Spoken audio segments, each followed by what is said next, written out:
Good morning. My name is Shantae Hill-Hammond, and I am the designated federal officer for the Science Advisory Board Biosolids panel.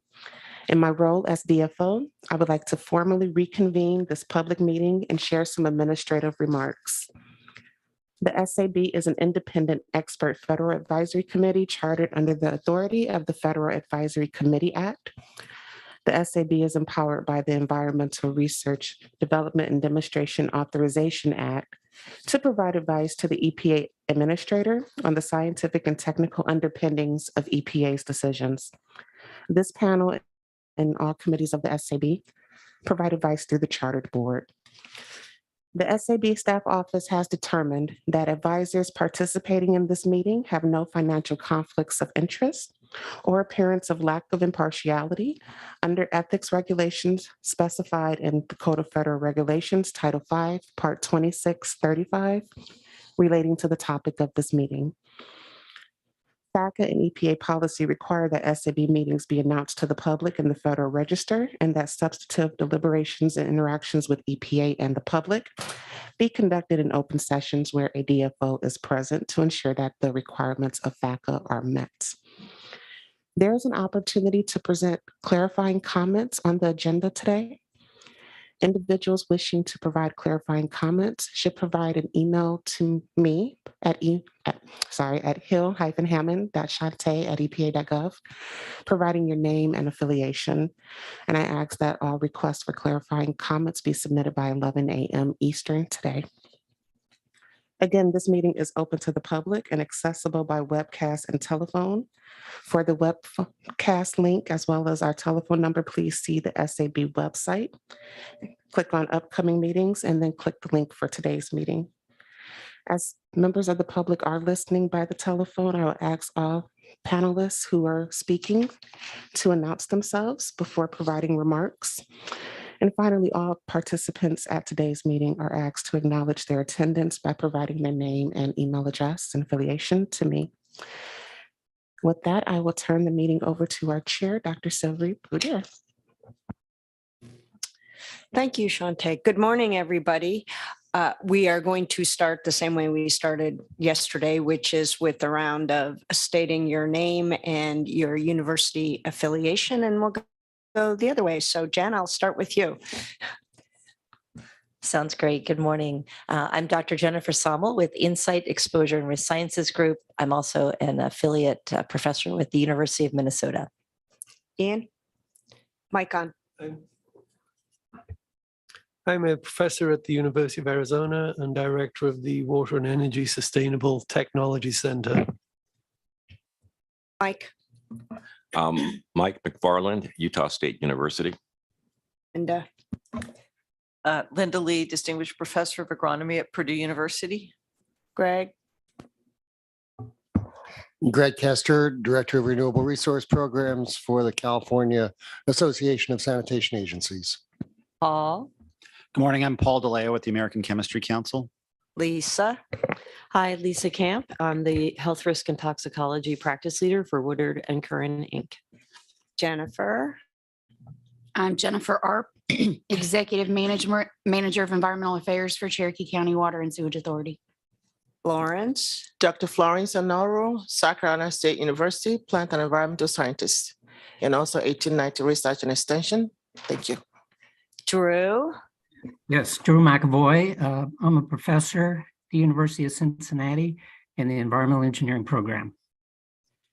All right. Thank you, everyone. And so our task today is to proceed through the second part of the question two on deterministic modeling, and then question 3.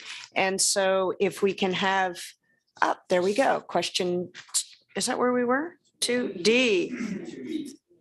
We did D. Oh, D. Okay. Yeah. Wet, medium, and dry. Yeah. E was the one that we were like, okay, this is going to take a while.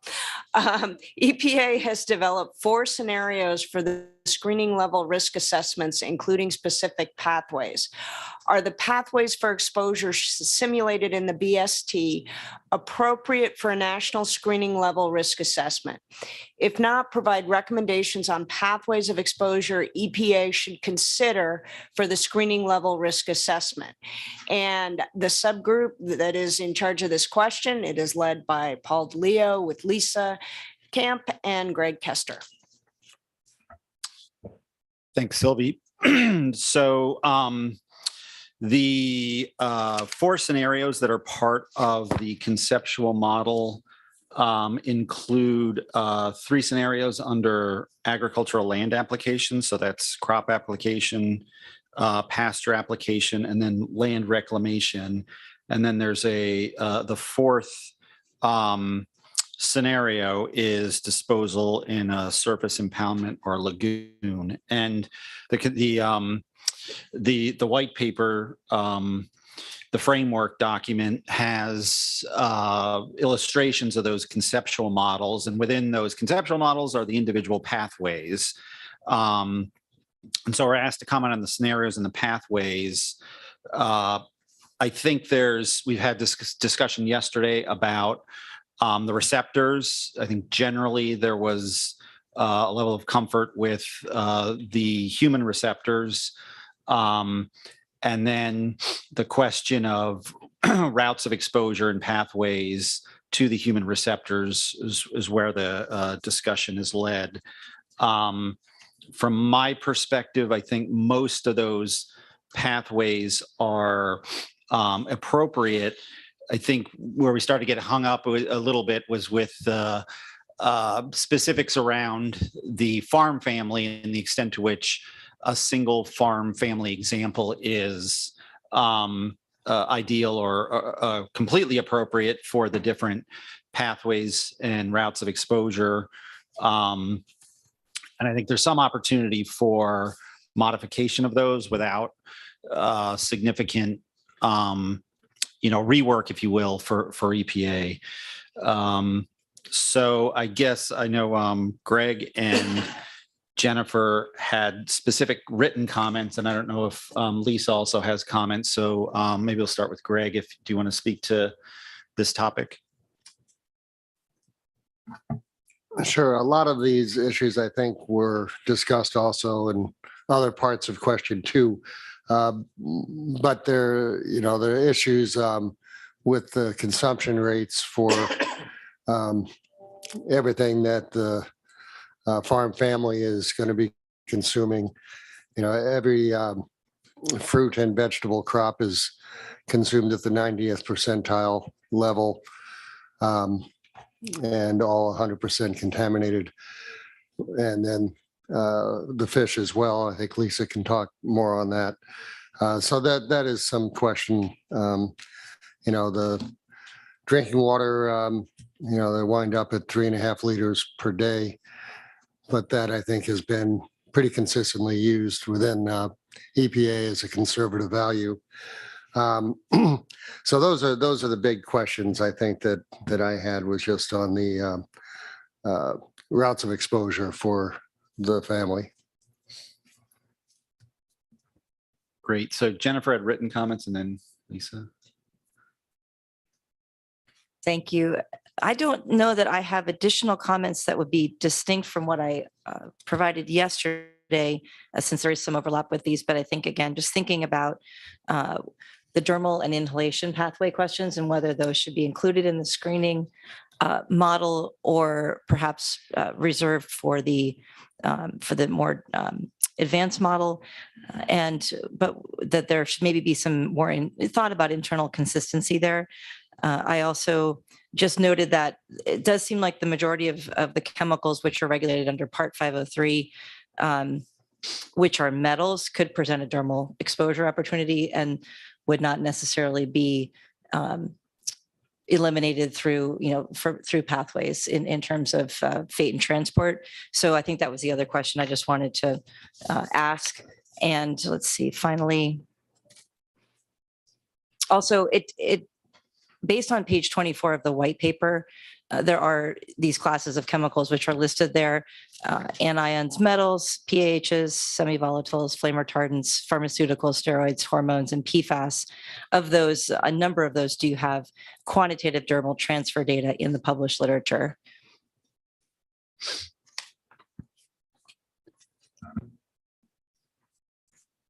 Thanks, Jen. Lisa? Thanks. Like Jen, I think I've expressed a lot of the concerns previously, but just for clarity, with respect to the scenarios, I think there are some concerns about the conservatism of the flow to the farm pond, and then the reliance on the farm pond for fish consumption at a 90th percentile, and that if EPA wants to retain that pathway as part of the screen, I think that's fine. But I do recommend that some adjustment is made on that, like we discussed yesterday, some sort of allocation factor to account for consuming fish from other sources. I remain a little confused about the ambient air pathway. I'm just not sure for the farm scenario if it really makes a lot of sense, because it's being redeposited on the soil that was also the source of the fugitive emissions. So I think that pathway makes a lot of sense for the surface impoundment. I get that, because that's how local residents could be exposed. But I'm just not sure if it's duplicative and, makes coherent sense as part of a conceptual site model for the farm, the deposition aspect. And then I think, just like Jen too, I think there's just a disconnect if we're going to be looking at full potable water use, not having the dermal pathway just seems like an unusual omission, but if it could be certainly addressed in a more comprehensive analysis if the screening level indicates that that's warranted. So, but I think overall, conceptually, the big picture of the four scenarios makes sense. Thanks, Lisa. Yeah, so I guess I wanted to reiterate that in the what I call the preamble to the charge question 2, it does talk about the fact that these pathways go back a couple of decades and are ones that the National Academy of Sciences looked at and reviewed. And I think EPA is making the point that they've served them well over the past. However, I don't think that precludes them from taking another look and considering some refinement, whether they're currently applicable. I don't think there's, from this group, a broad scale recommendation to completely redo it, but some refinement on some of the pathways and certainly some of the underlying factors and data and how they're used will be ultimately something we're probably going to recommend. Are there others on the panel that wanted to comment on the scenarios and pathways?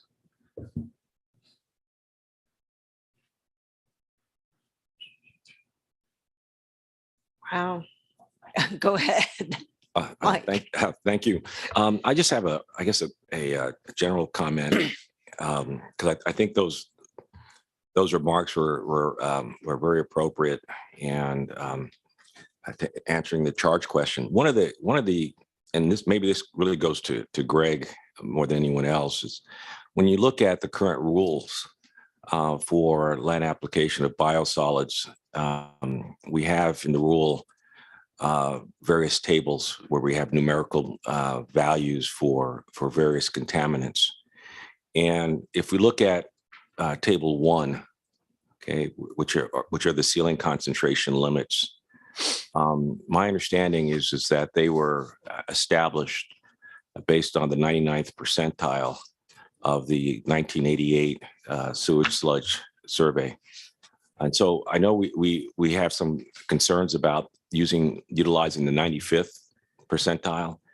I wonder, if the panel has any thoughts about whether or not current ceiling concentration limits ought to be looked at as well, because that's a very conservative estimate as well. So I just want, I guess I'm just making a comment, not really posing a question. Yeah, I guess just a little bit of a response to that is that, what we find is that virtually, I would say it's in the 99th percentile range of facilities who now meet the pollutant concentration limits, which are the risk-based values in Table 3, or Table 3 of the 503 rules. So, that no longer is an issue. And I don't think, the assumptions, if you exceeded Table 3 values, was that you could apply for 100 years at 10 metric tons per hectare and still be safe. So I think that it's not an issue really for us.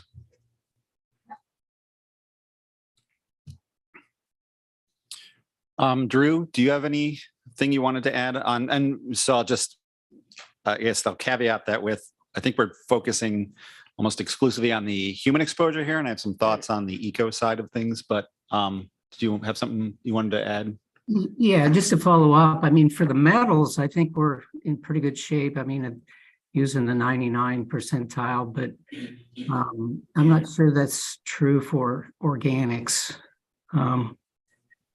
So once you start evaluating organics, PFAS, and that, it may need to rethink.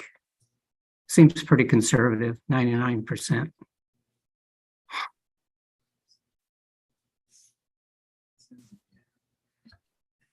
Yeah, I think it's 95th, and it actually I know I can pull the model up here in a second. It does speak to, and I think the paper speaks to whether it's generally 95th or 90th percentile for different parameters.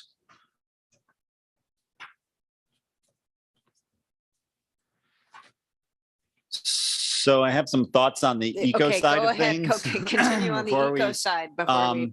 And I think with respect to the charge question, it speaks to national screening level risk assessment. So when we're talking about human receptors, again, I think we talked about this. Generally, the idea is protection of the individual, and the way you get to that is looking at high-end exposures for an individual. When you're talking about ecological receptors, typically you look at communities or populations, which in my experience, you're talking on a larger scale. And so the question in my mind is, what contribution are chemicals and biosolids being emitted from the biosolids having a contribution to potential or providing potential impacts to various ecological receptors, either aquatic in the water column, in sediment, or terrestrial organisms. I'm not sure how well I think the conceptual model and those scenarios work for the ecological receptors. And again, I might lean on Drew here a little bit, because we did work probably more than a decade ago, looking at impacts from wastewater. So if you're talking about municipal wastewater, you've got a chemical in the wastewater that's either going to partition to the biosolids or not. If it partitions to the biosolids, is it going to stay with the biosolids, or is it going to leach out into groundwater, into surface water in particular? If it isn't, or a portion of it goes with the wastewater, the impact is from those POTWs. And that's where we did work modeling, larger scale impacts of trace chemicals in wastewater effluent. So there may be again, looking at what's in biosolids reflects what's in the wastewater. There may be a bigger impact from the trace chemicals in the wastewater to certain organisms. And is there a way to make that cut? So again, you're not spending time assessing things in the biosolids where the bigger contribution is from wastewater effluent, say. That's probably going to be, again, fugacity modeling, or looking at physical chemical parameters. You probably could make a cut on that.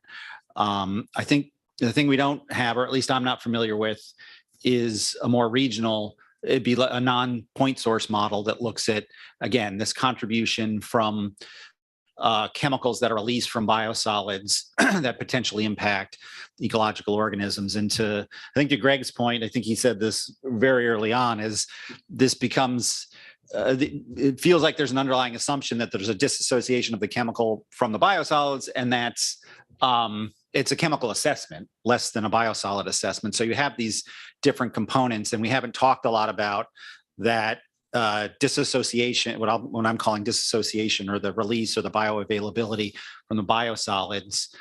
That's the part I'm less familiar with. I'm much more familiar with the chemical assessment piece, but it seems to me that's a central question around the ecological side of things, is how significant is that release from the biosolids, and potential emissions exposures to ecological receptors. I have to admit, I think I have to do a little, for the purposes of a report, I have to do a little more thinking myself on recommendations.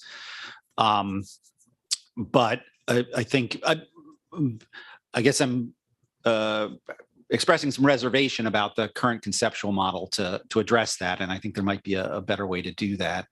I know, Drew, do you have thoughts? It looks like you're. Yeah, I think we need to keep in mind that the chemicals that end up in the biosolids are sorptive, right? So they're going to be associated with those biosolids. Now, once they're mixed with soil, there could be some release, but the way the model is set up, it's all based on KOC, so absorption. So that's how it gets into the pore water, and then can be uptake, by plants, or, leached or runoff. So again, I think we just need to keep in mind that the type of chemicals that we're really going to be looking at are absorptive, highly absorptive compounds. And I guess from the ecological side, are you looking at, again, I'm talking about chemical release from the biosolid. What about, are we concerned with, or does the model consider, and maybe it's not even an issue at a certain level, the particulates with the sorbed chemical, and, the ecological receptor either interacting with that or ingesting it, and then having, the transfer. And maybe that's, overly mechanistic, but that's the part where I'm struggling a little bit. Yeah, conceptually, how do you set things up? Yeah, if you think about earthworms, right? So they ingest the particles. So, it's that partitioning within the worm. Yeah. So the accumulation there, and then, if the worm gets eaten, up the food chain. Definitely, if it's absorbed on particles, you're going to get some runoff, right, to the pond or receiving water. Most likely not so much in the groundwater. It's going to be in the pore water phase. And likewise with uptake, in plants, be pore water mostly. Lisa has some thoughts. This might be more a question for the group, in particular, maybe Greg, which is, has EPA or anyone published studies that looked at things like maybe AVS, SEM, or SPLP on biosolids to get an understanding of, the potential leachability or availability of the chemicals in the biosolid matrix?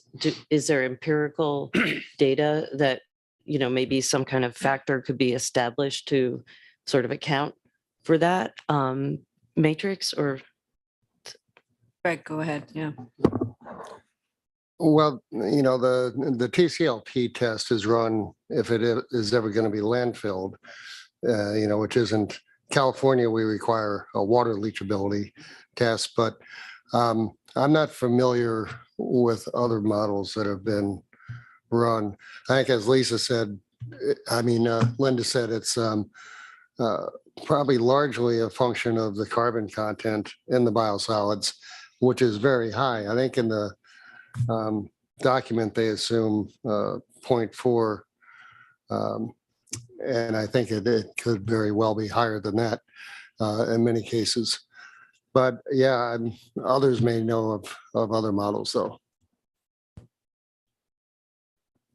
And I did want to clarify though, I believe the model does look at, like certainly for the grazing animals, it looks at soil ingestion along with, the grass. And I think that's also considered in some of the other food, terrestrial food web.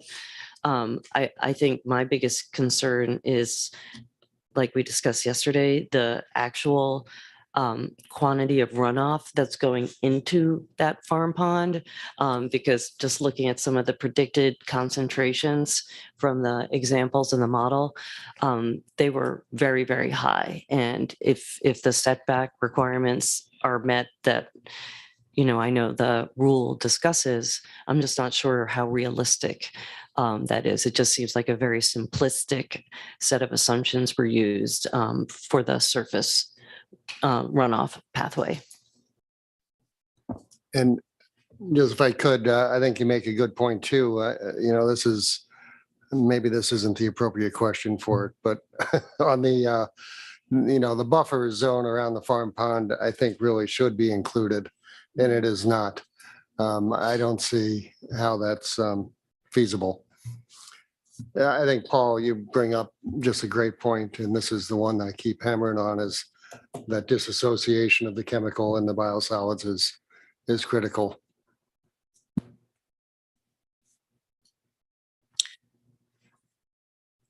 Are there additional comments on this one? On this question? That didn't take too long. Yay. All right. So go ahead, Greg. One more, and Lisa articulated this in her comments, but we probably should mention it verbally. Is, the question on the duration of living on the farm is another questionable assumption. Yeah, and that has come up previously already, that's as part of the assumptions made about farm families. Florence. Yeah, actually, I'm just going to throw a little monkey wrench to the human risk discussion. And I know this was mentioned when we had our first virtual meeting about the community, the people living near the either the farmland or the disposal site. And I'm wondering how that could be incorporated. And I remember recommending then if there's a distance delineation for those residents near either the farmland or the disposal site in terms of determining the risk to those residents. And I wanted to bring that up again in this discussion.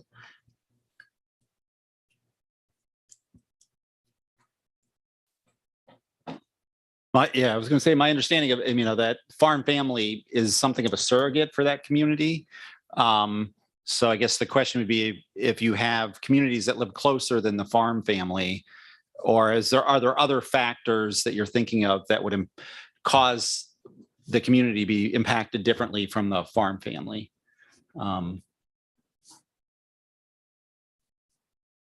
I think because the scenario for the farm family is so conservative, in terms of the concentrations they're exposed to with the biosolids, it's their drinking water impacted by it. They're, inhaling dust and vapors. They're contacting, well, they're not getting the skin contact, so I won't say that.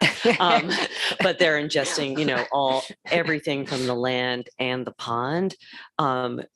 A typical sort of surrogacy is to come up with the highest, fullest use and reasonable maximum exposure, and that would be encompass and be representative and actually an overestimate of risk for people who live further away and who aren't, relying 100% on the crops grown at that farm. So I think I think it's a good point, though, to carry forward if a refined analysis is done, which I know we're going to talk about in a little bit.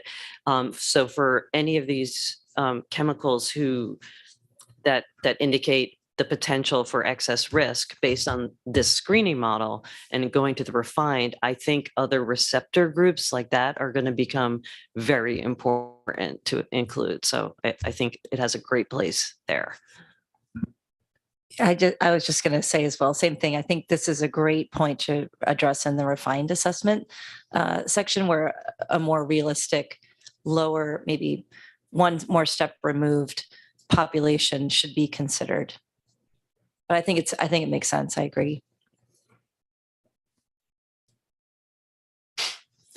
Yeah, I have another, it's kind of a holistic thought on this, and it kind of leads into the refinement piece, where we have all these pathways. Not even all of them are expressed as part, well, they go to different conceptual models. But my thought is, at the end of the day, you want to know which of these pathways is going to be the key one for refinement. What's, you might call it the sentinel pathway. And so I think part of what we're not discussing here is either the decision framework that EPA would use or kind of the workflow. And they may not want our advice on that, but that's where it all connects is, you know, when you run the model, how do you make a decision based on the output? And then what do you do next? And my impression is from what we're talking about here is, you know, it's great to have all these pathways. You can run a screening and you'll get a sense of which are going to be the leading pathways. And there may be examples where dermal exposure because of showering is something that's important. And then that's where you got to, you know, would want to go to the refinement. But you definitely don't want to end up in refinement only to have missed something. That's kind of the big thing, that false negative you want to avoid. But I think we're, you know, largely having similar thoughts about how they get there. There's just a need to, you know, pull it all together coherently, I guess, and provide recommendations on that going forward. Greg, go ahead. Just a question on that as well, wondering what the panel thinks about aggregating all the pathways. You know, is that a reasonable step to take? So my thought on that is, again, there are two sides of the same coin, aggregation or focusing on sentinel scenarios. If you have, in this case, 8 or 10 scenarios, when does aggregation become important? When we have 2 scenarios that are of similar magnitude. But what's probably more likely is that you have varying magnitudes, orders of magnitude different. So if you have 2 scenarios that are of similar magnitude, you add them, you've doubled it, right? But if you're taking a sentinel approach and you only pick one of the 2 because one's slightly bigger, well, then you're off by 50%. But it's going to be more likely that you have, say, multiple scenarios. One's a 10, the rest are 1s or less. And as long as you've caught the big one, that's really the key. And that's where, you know, my recommendation to EPA would be, don't spin your wheels on all those other scenarios. Make sure you've got, you know, maybe it's not 6 or 8 or 9, but the 2 or 3 that are the real biggies, and make sure that the data you have reflect that appropriately. I'm a bigger fan of the sentinel approach, targeting, you know, what the key contributor is, and it'll be different. My expectation would be you have different contributors for different chemicals and different situations. You know, the meteorological aspect might impact things. Ecological versus human might be different. But yeah, that's kind of a workflow recommendation, I think. Lisa? Yeah, I mean, I think it is a standard framework to, you know, look at cumulative risk to receptors. That's the traditional EPA risk assessment framework. Just looking at the model, though, I can tell you that the ingestion pathways are going to clearly drive for the farm family everything. It's just pretty clear, because I think there's a lot of conservatism in the bioconcentration factors and, you know, the subsistence reliance on that. So I think it's not inconsistent with the risk paradigm that EPA has been using all along, because at a particular exposure point, you do want to consider multiple pathways by which someone could be exposed. But I think, like you said, typically one pathway is going to rise to the top anyway. And that's, really where the refinement, I would imagine, would really focus on tweaking and refining those assumptions. But it made me think of something else, which is how, for the human health, I get it, but really for eco risk assessments, if you have a problem in a screening analysis and a typical eco assessment, you go do a stage 2. You do a site-specific evaluation of the health and diversity of the benthic community. You do toxicity testing. You might do AVS-SEM or SPLP to look at bioavailability. So you're doing a habitat-based analysis and, getting tissue data for like the earthworms, et cetera, not just estimating it. So I guess I don't understand how really a Monte Carlo refinement for eco is going to be very helpful, because it's not going to give you any sort of information about, are these predictions manifesting on a habitat level, which is where we need to stay focused. So I guess that's really more for the next question. Yeah. But it's just making me think, we're wrapping up. What are we doing? How is EPA going to use the results of the screening analysis? And are they going to be looking on a cumulative basis, or are they going to just focus on, the major pathway of concern? And I guess, how will the results of the ecological screening be used? I'm not clear on that yet.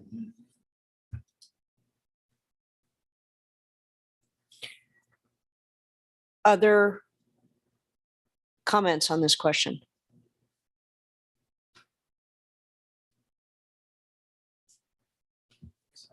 Go ahead, Mike. Just a question of clarification, because in the eco risk assessment, are they also looking at plant species as well, or is it just Yeah. birds? There are plant receptors. yes. Okay, and which okay. Can you remind me which Ooh. are we looking at? I can- Just are we looking at I thought farm there was crops as part? aquatic, and then certainly for the pasture scenario, the uptake into the So grasslands. agricultural crops are Crop, there's considered. crop plants. And then uptake, but- Okay. all of the consumables for Oh, the okay, for I the got you. farm family. I mean, that's not the they're not looking at eco impacts for the crops. They're looking at uptake Okay, Yeah. by the crops, but they are looking at, I thought for the aquatic, they were looking at aquatic plants. Because they're Yeah, just looking at generally. bioaccumulation. Yeah. So it's not individual plants, it's aquatic plants and terrestrial. okay, Yes. thank you. Linda. So we had a brief mention of this, but we didn't discuss it further in terms of the ecological receptors. So amphibians aren't included at all in the profile. Is that something? No, they're included They're as included. again, as a species. As As a a Yeah. group. Oh, that was for a They- whole group. Mhm. Yeah. Okay. I think thought for frogs- some reason, I thought somebody said they weren't, but. No, they're There there. was a discussion of rattlesnakes in particular. Reptiles, Reptile. I thought So it was rattlesnakes, terrestrial- but which taste like chicken, so we Yeah. could consume them, but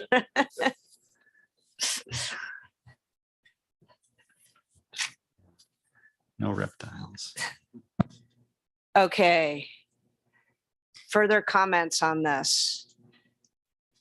I understand some of this is going to be hard to parse out by the individual bits of the charge questions, because there's such a strong degree of overlap between the discussion on receptors with the discussion on pathways, with the discussion on the models and whether or not they're suitable. But I think I heard an array of the same concerns regarding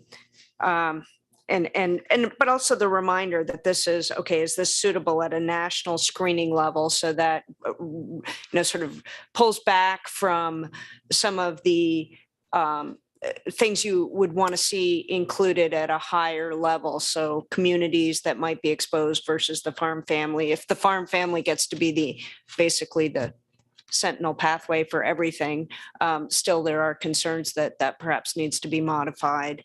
And let me see what else.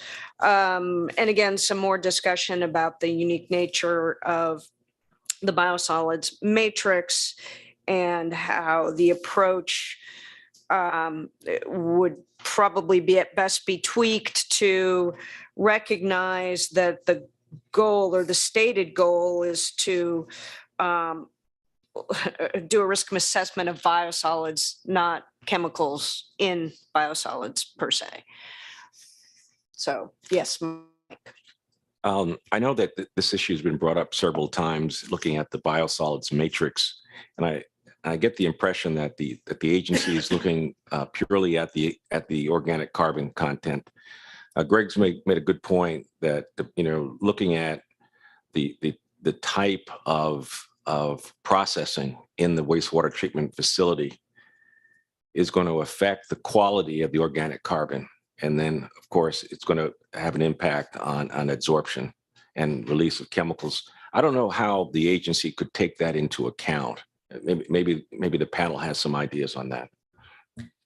Well, it's not really any different than soils in the sense that there's a lot of different quality of organic matter. There might be possibly a little more variation in the organic matter within biosolids, but they could always, put in a factor of 2 safety factor, they could do something like that. The one thing that doesn't seem to be, so we've talked about ionizables and how they're not dealt with. And a lot of that can just be dealt with in terms of pH, pKa relationships or pH when it comes to some of the inorganic constituents and their form. It doesn't really take into account cation exchange capacity. So for those ionizables that sorb to cation exchange sites, that's nowhere, anywhere. And so what you're going to do, again, I think that would again be a refined assessment, because you're going to maybe you'll predict movement when there really isn't going to be any movement, because they're so highly sorbed exchange sites, they don't actually move very much from the soil. So that would come up in a refined assessment. So I've been thinking about how do you adequately, but generally account for the major soil factors. And I still think overall, it's still carbon and pH. And I think it would be too much splitting hairs to try to say, oh, this organic matter's from an anaerobically digested, this one's from Canby, this one's from aerobic. I think that would be challenging. And it would be similar to like you have sediment and soil organic carbon. They can have very distinct differentiations, and one has a more hydrophobic organic matter than the other, but it's still within a factor of 2. You can probably deal with it.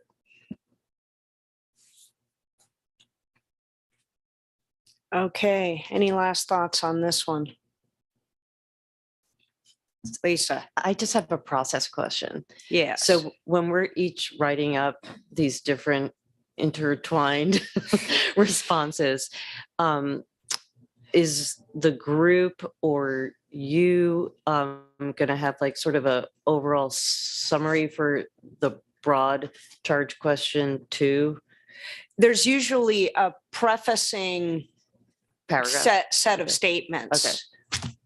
And then so that those can be, and oftentimes the prefacing set of statements include comments about how we chose to address questions that were highly integrated. Mm-hmm. Okay.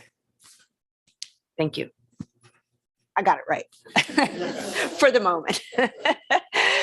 So we have some latitude because we have to make the document readable and make sense to the larger SAB as well as others who may want to read the document. And sometimes the way the charge questions are structured, they're after very specific things, but within the context of one charge question, but the response pertains to many of the charge questions. Okay, are you ready for F, 2F? Put 2 to bed. Okay, 2F. The user guide. Does the user guide describe how to use the BST for screening at an appropriate level of detail? If not, what additional information does the SAB recommend EPA add to the user guide? And the lead on this one is Jennifer, and this is with Linda, with Jen and Drew. I think I got that. Yep. Oh, Michael, sorry. Okay. Yeah, so the Biosolids Tool User's Guide is a very linear, stepwise approach to how the model works. There are a couple of questions that I had, and I know there were some other comments, and I'll let the other panelists address those. I think on the scope and purpose in the second paragraph, EPA vaguely alludes to the fact that they will be the only ones using this model, or at least that's the way it sounds. But for the rest of the model, we don't get to have explicitly stated who the intended audience is. So it's a little bit confusing when you're trying to review language when you don't know who the intended audience is. Is it technical enough? Is it too technical? Things like that. So it would be a recommendation to have EPA explicitly state who the intended audience is. If we're talking about just EPA or maybe State's Department of Ag or DEQs, EPDs, other regulators, or are we talking about something that would be available to be used by the public? That would change significantly some of the language that's used in the user's guide. There have been a lot of assumptions made in the different sections of the user's guide that may be familiar to people who are within EPA or even state DEQs and EPDs that may not translate well to others, such as consultants who may be working for industry-wide types of groups. Some panel participants also have asked specific questions about why something was included or why something was not included, such as, inhalation, volatiles, dermal pathways, rainfall, and the 3 geographic regions. Why were these chosen over others? And a few other things. And I think EPA, depending on who the audience is for this particular document, may want to add at least very brief statements that just allude to the fact that yes, these were considered and they were either included for this reason or excluded for this reason, because people who would be reading this document or using this model would have similar questions. So those are some of my overarching comments, and I know Michael had some comments, so I will let him address those. Go for it, Michael. Okay, well, I appreciate that, Jen. I don't have a whole lot of comments, but I do have some questions, I guess, for clarification. I don't know if David's on the line or not, but one of the questions that I do have is throughout the BST model, and I want to focus now on surface disposal, where you have this option of using a liner or not. And the question I have is whether or not when the EPA says liner, do they mean just a liner, or do they mean a liner plus a leachate collection system? Because that's a distinction in the law. If you have a liner and a leachate collection system, there are no numerical limits on the pollutants that are in biosolids. It's triggered if you don't have a liner and a leachate collection system. And so I didn't see any discussion about leachate collection system. But normally when we assume a facility has a liner, there's a leachate collection system associated with that. So that was, I guess that was my first comment on surface disposal. The other comment I wanted to make on surface disposal is they only use one scenario, and that is a lagoon system where the biosolids, 10% solids, are placed. And I suppose in many places that's a reasonable scenario. But in areas in the west, southwest, where you have groundwater that's fairly deep, greater than 50 feet, what we normally use are trenches, and we put in dewatered cake in those trenches. Normally, you don't transport material that's 10% solids, because that's the waste of fuel and everything else. You typically will dewater that, down to 25, 30% or more. And so the BST doesn't give you the opportunity to put in dewatered material that has percent solids greater than 10%. And so I think, for areas, vast areas of this country where you have deep groundwater and where you use trenching, narrow or wide trenches, with or without liners, you can't model those with the current BST. So those are some of my my comments. So anyway, just want to point that out. Jen or Linda? I was just going to agree with Michael.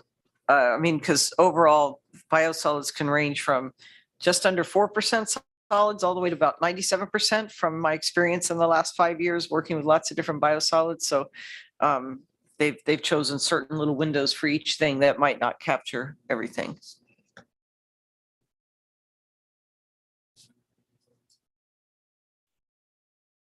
Jen, do you have, yeah. I do agree with the comments that have been made. Just one additional point I wanted to raise. This is relatively minor compared to the other comments we've heard, but in the white paper itself, it does seem like there could be maybe two different definitions for the term biosolids. They're very similar, but there's a little nuance there, and I just thought that might be something to clear up, just so it doesn't create any confusion. I just wanted to add to that. There's other references to sludge and surface disposal that really needs clarity, because it will be definitely misinterpreted.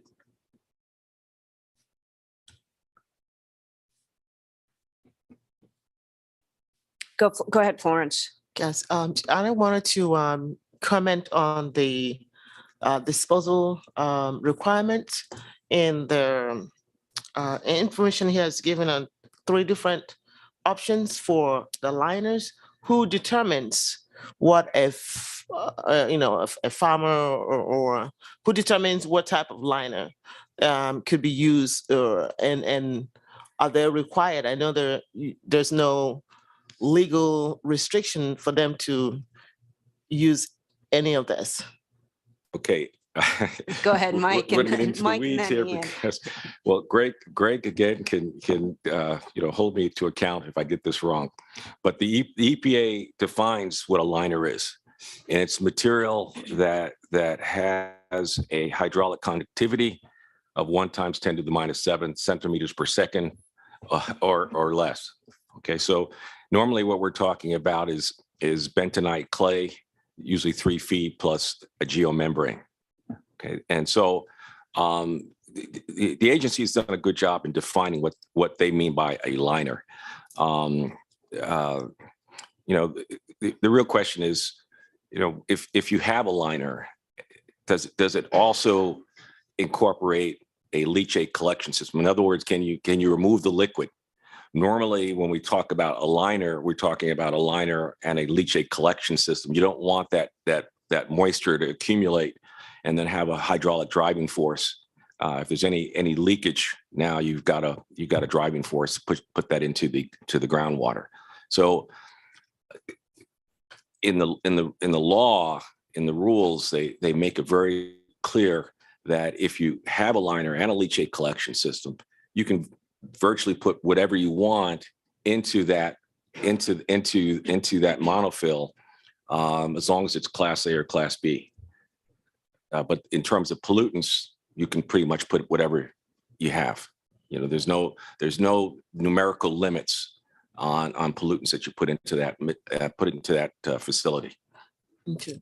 So I guess, and then thank you for that clarification. But I also wanted to know, in terms of the three choices here, are these choices based on site-specific conditions? We talked about water table, we talked about soil type, and also wet and dry. So are there some guidelines as to say, if your site is on ABC, yeah, and I think that would be a good thing to kind of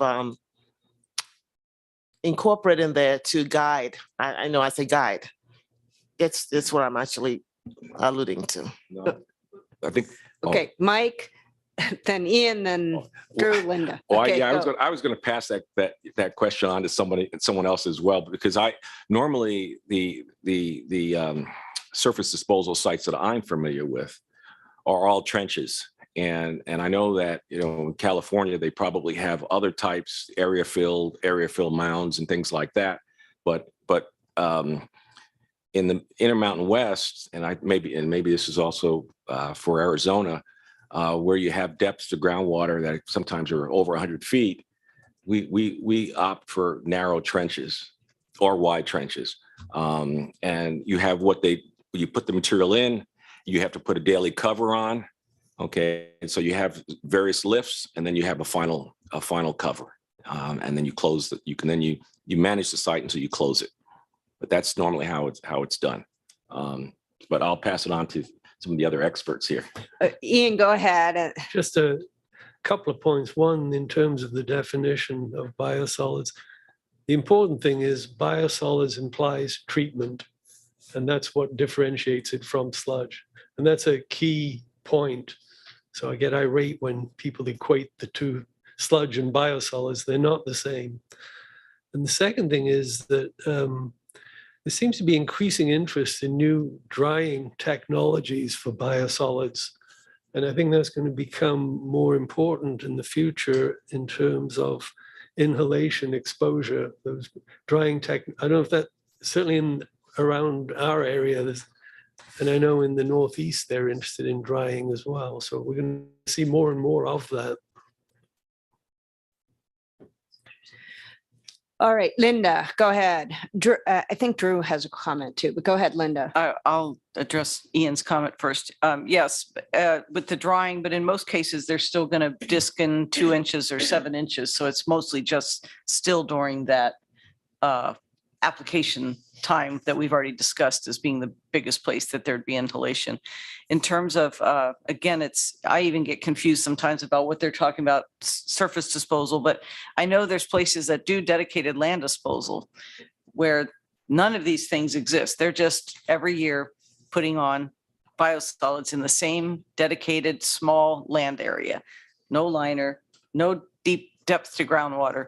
But I'm just clarifying that, but I don't think I think that's a practice that should be limited, but those are all guidelines versus this tool that's supposed to be doing the risk assessment. But it does get back to, if there's certain guidelines then that are put in place, then that has to be built into the fact that there's always going to be a liner, or there's, for future land application. Drew, you have a comment? Yes, I just want to reiterate something I brought up yesterday. It really pertains to the guidance document itself, and that's related to terrestrial endpoints.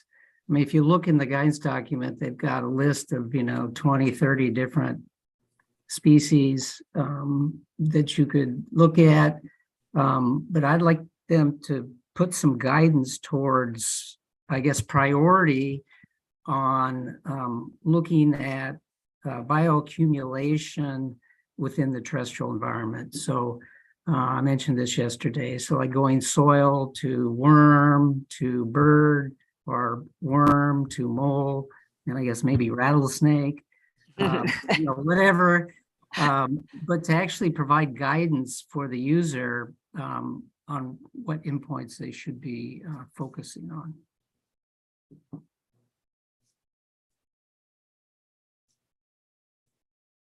Additional comments on the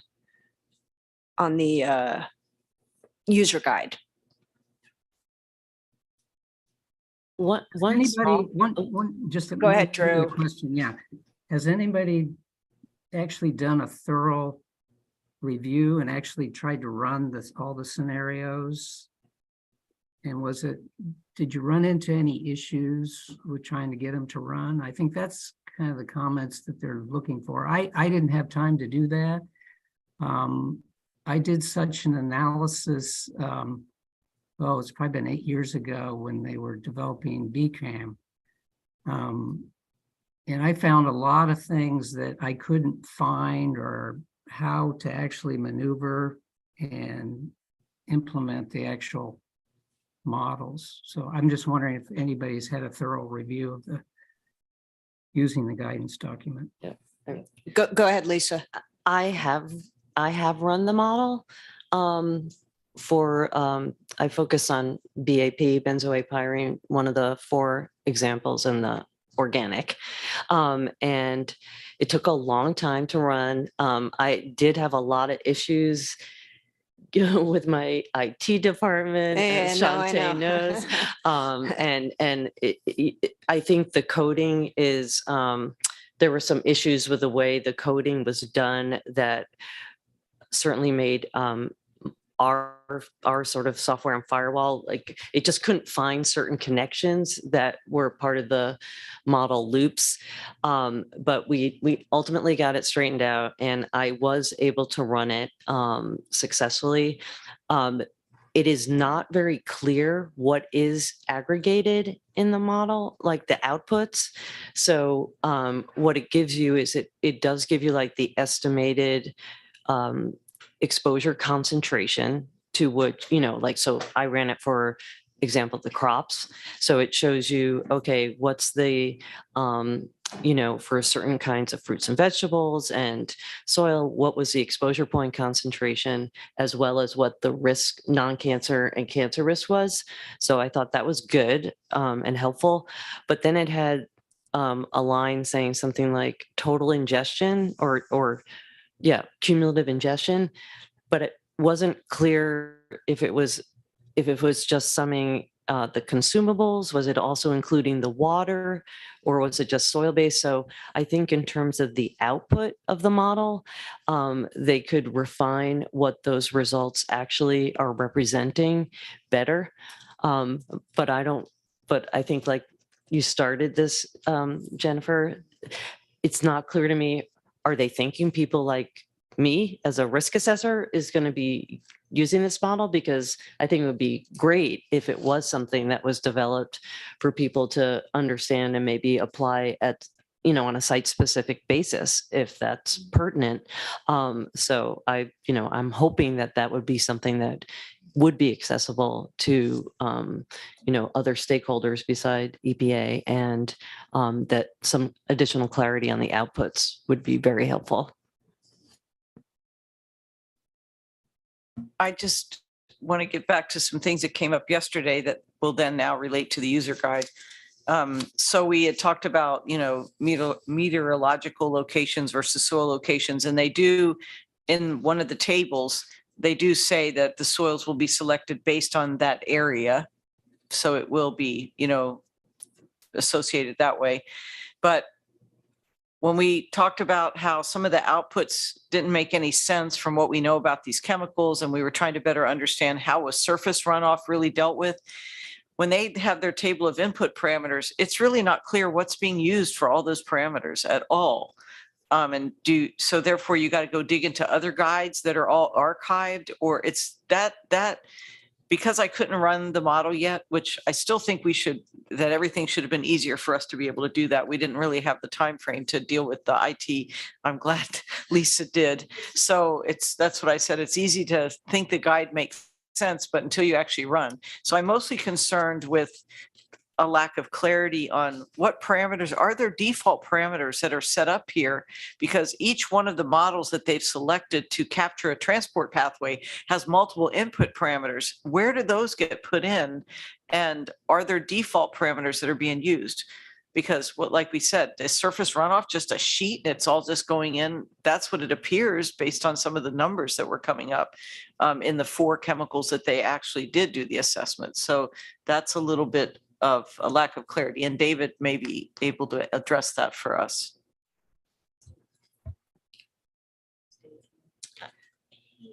We will hear from him during the clarifying. He's going to provide clarifying comments. I assume he's accumulating questions now, as well as questions we had yesterday that he did not, that he said he didn't have answers for in the moment.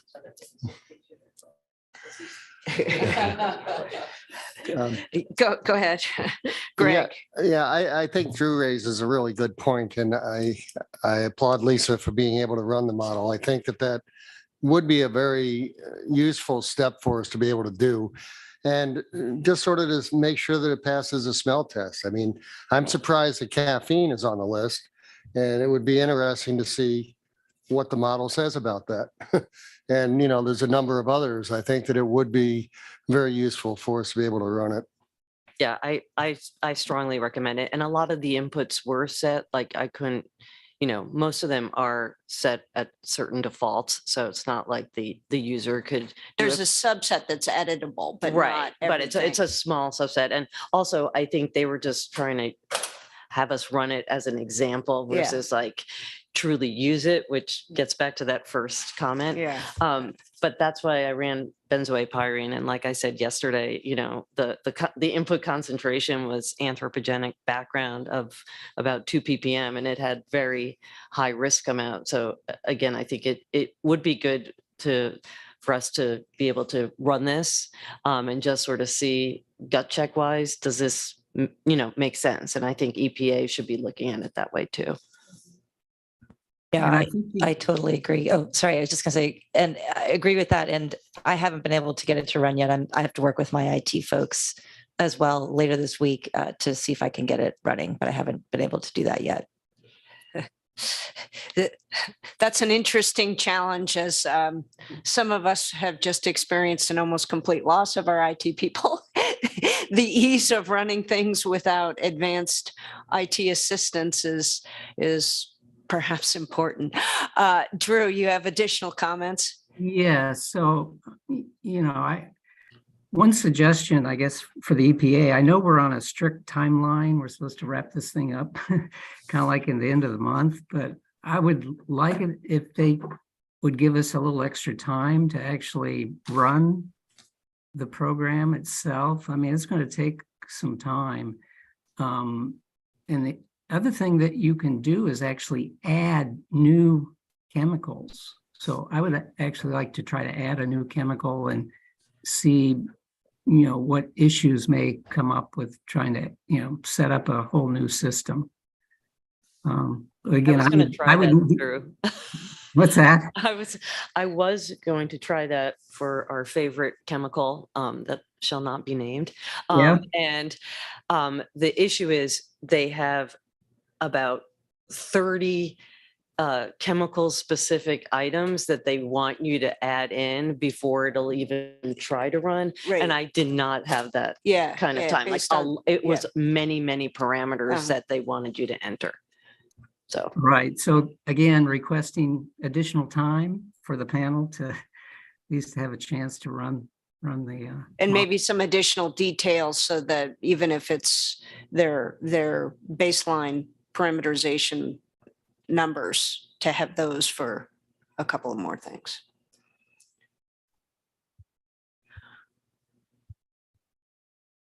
Greg.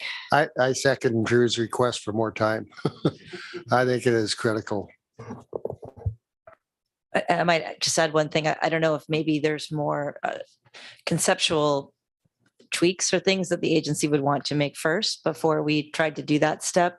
I don't know if that's even where we are with this, but otherwise I would agree that it would be very helpful to be able to comment on the actual execution of the model.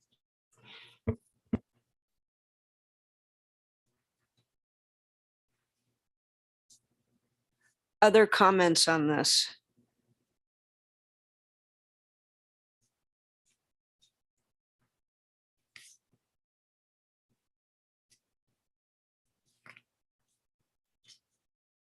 Okay. Hearing none, seeing none. I think the overall consensus was that, among other things, it wasn't clear whether the user guide was intended for anybody other than EPA. And if it was intended for other users, or perhaps even if it wasn't, simply for clarity of what the model does, that there were a number of points that needed more detail in the user's guide, even I suppose for somebody who didn't intend to run the model at all, but simply wanted to know what it did. That would be perhaps more useful. And then, yeah, I think that was primarily the gist of most of the comments about how to make decisions using the model, advice on to the users on things like endpoints, terrestrial endpoints, that kind of thing, and outputs, what's included in the outputs. And then I suppose the request to have a little more time to deal with the issue of trying to get the model to run and perhaps to even parameterize it for input a new chemical, not just the model chemicals, for those feeling bold and brave. Jen? Thank you, Sylvia. I just wanted to add, would we want to add to that list just maybe cross-checking some of the definitions in the Oh, in the guide? okay. Maybe that's something you covered. I just wanted to make sure. No, I mean, I wrote it down, but Maybe that's not a central point. I just wanted to making sure mention that it. it's consistent, definitions are consistent. Yes, thank you.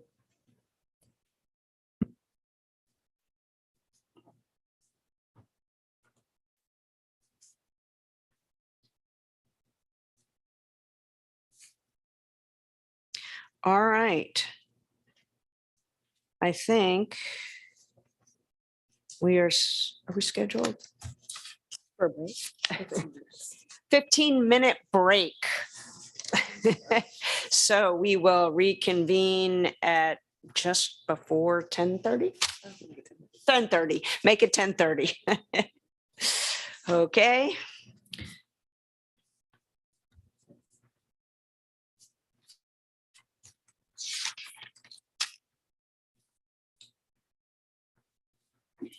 What are your thoughts?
buddy. All right, everybody, let's go ahead and get started.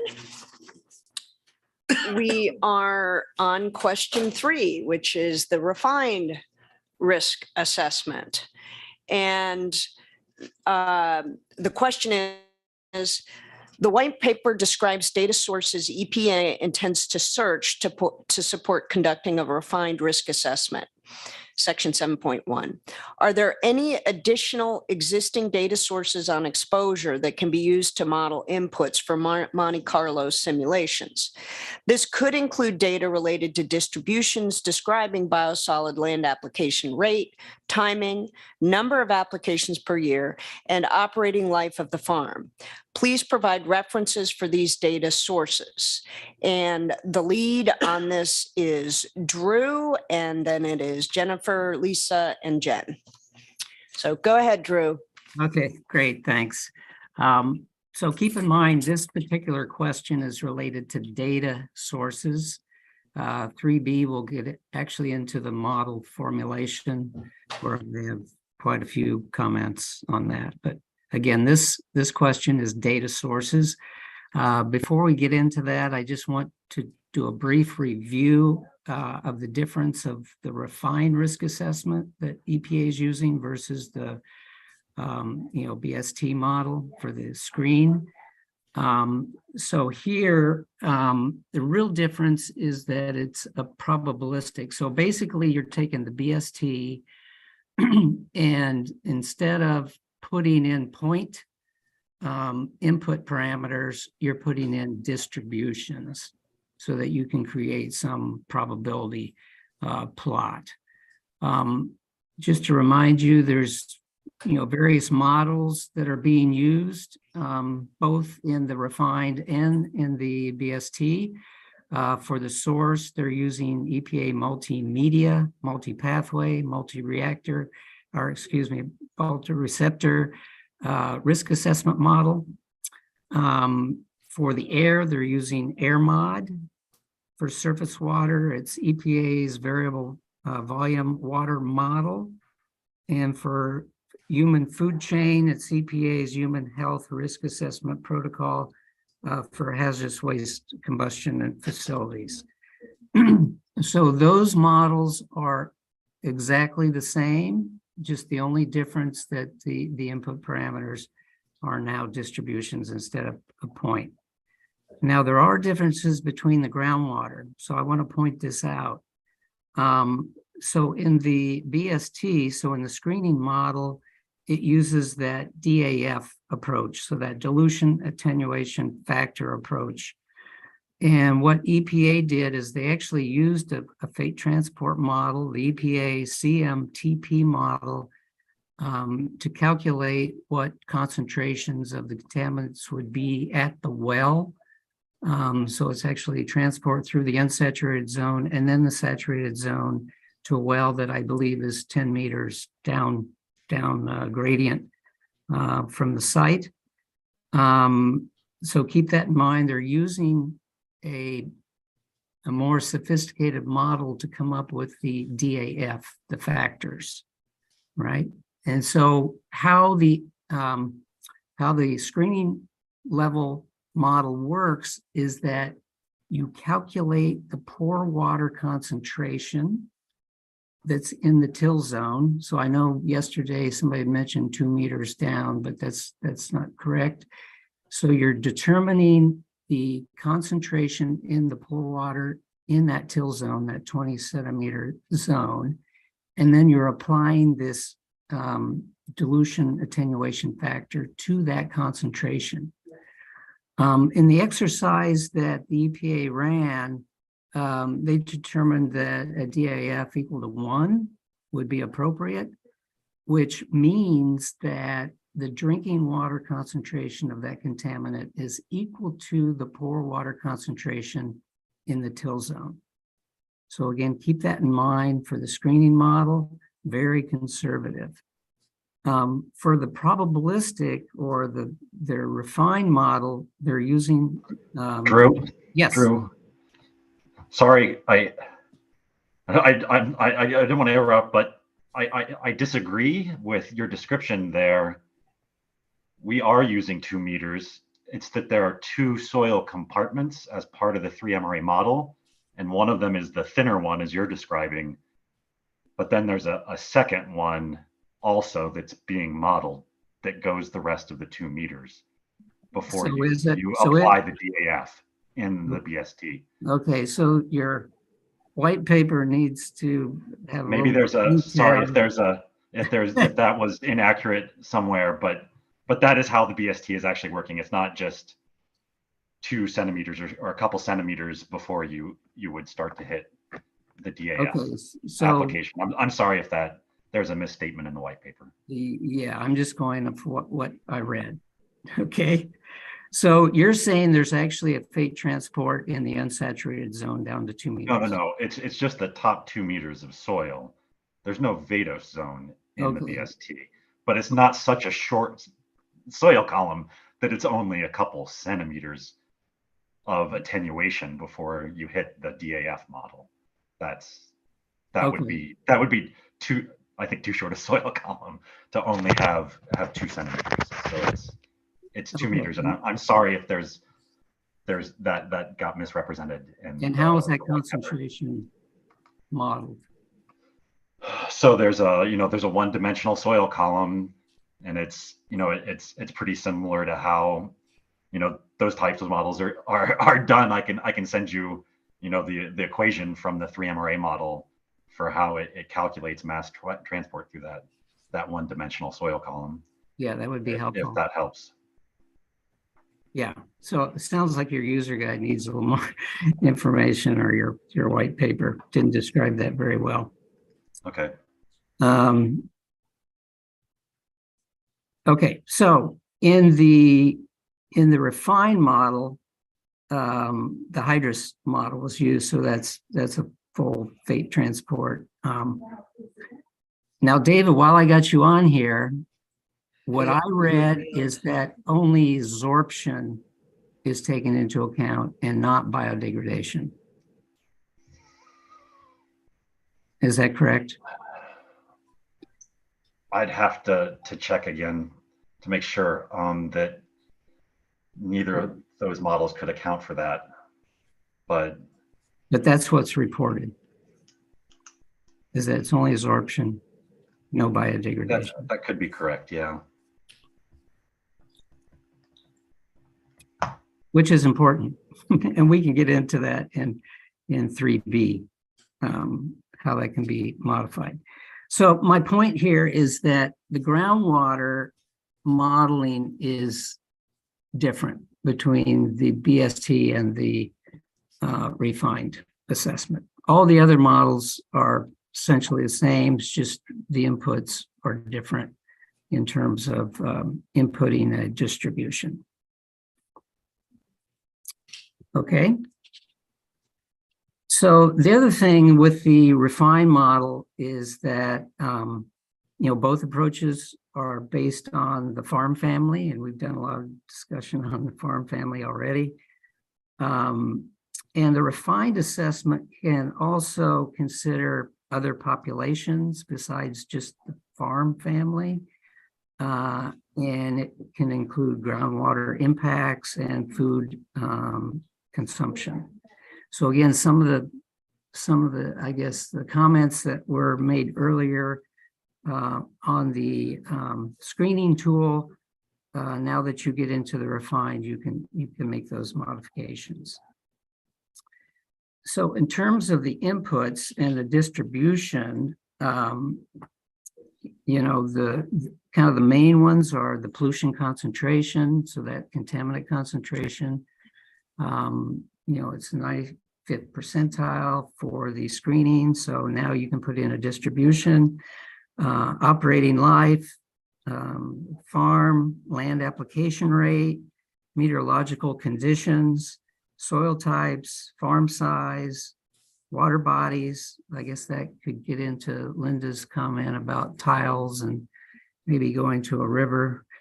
And that well locations can be modified, consumption rates, body weights, and that could be both terrestrial and human, exposure duration. So these are all parameters that you could put distributions into it.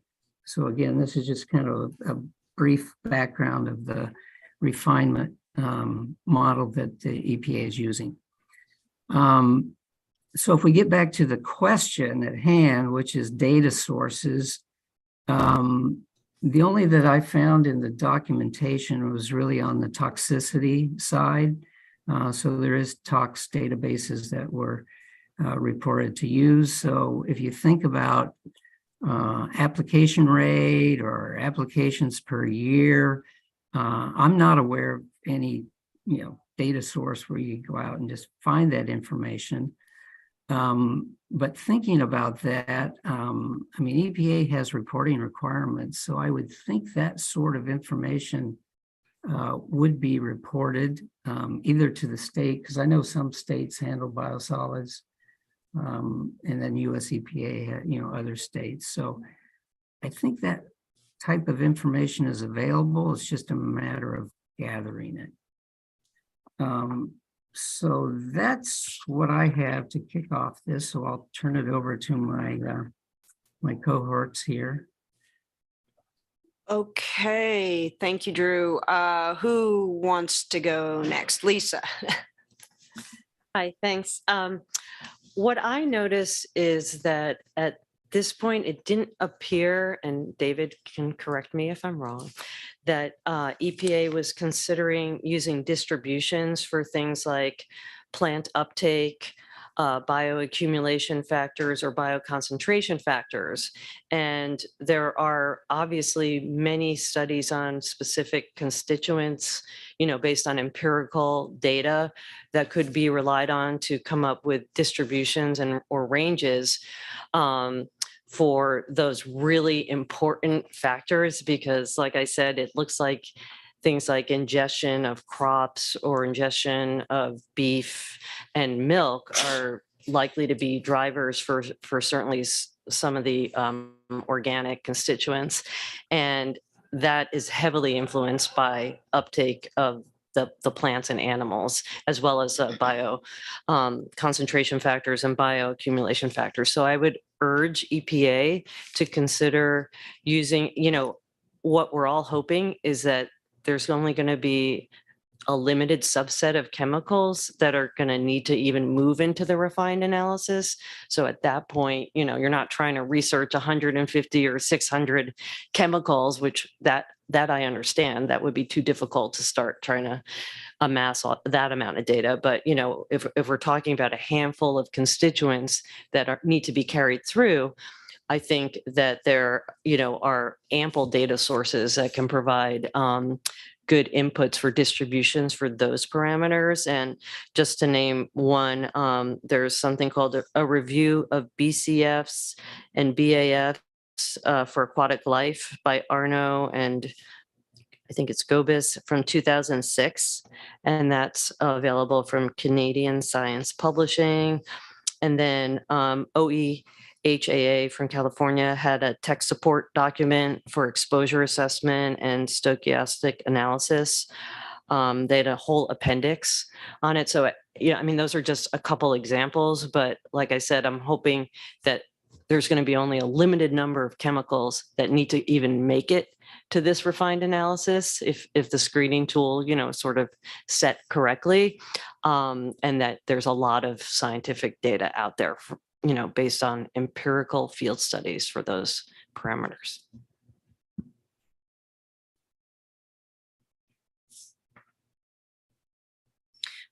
Jen or yeah, go ahead, Jen or Jennifer. That's it. So no, I agree. I think there's some really good empirical data on the particular parameters that might need to be looked at in more detail.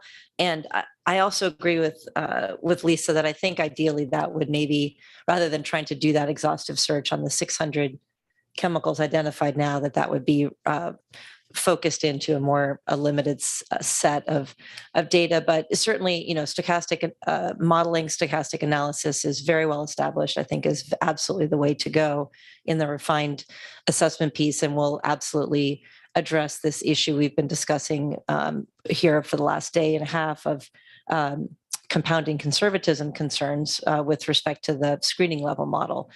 So I do think that's important, and be happy to provide recommendations for particular sources of information. We've got really good data on a lot of these in the literature. So some of my other sort of comments really relate to charge question 3B. They're sort of, again, a bit intertwined in terms of the bigger picture of the model of which pathways are going to be considered that you would need data for. So I'll reserve those for the next charge question. Thank you. All right.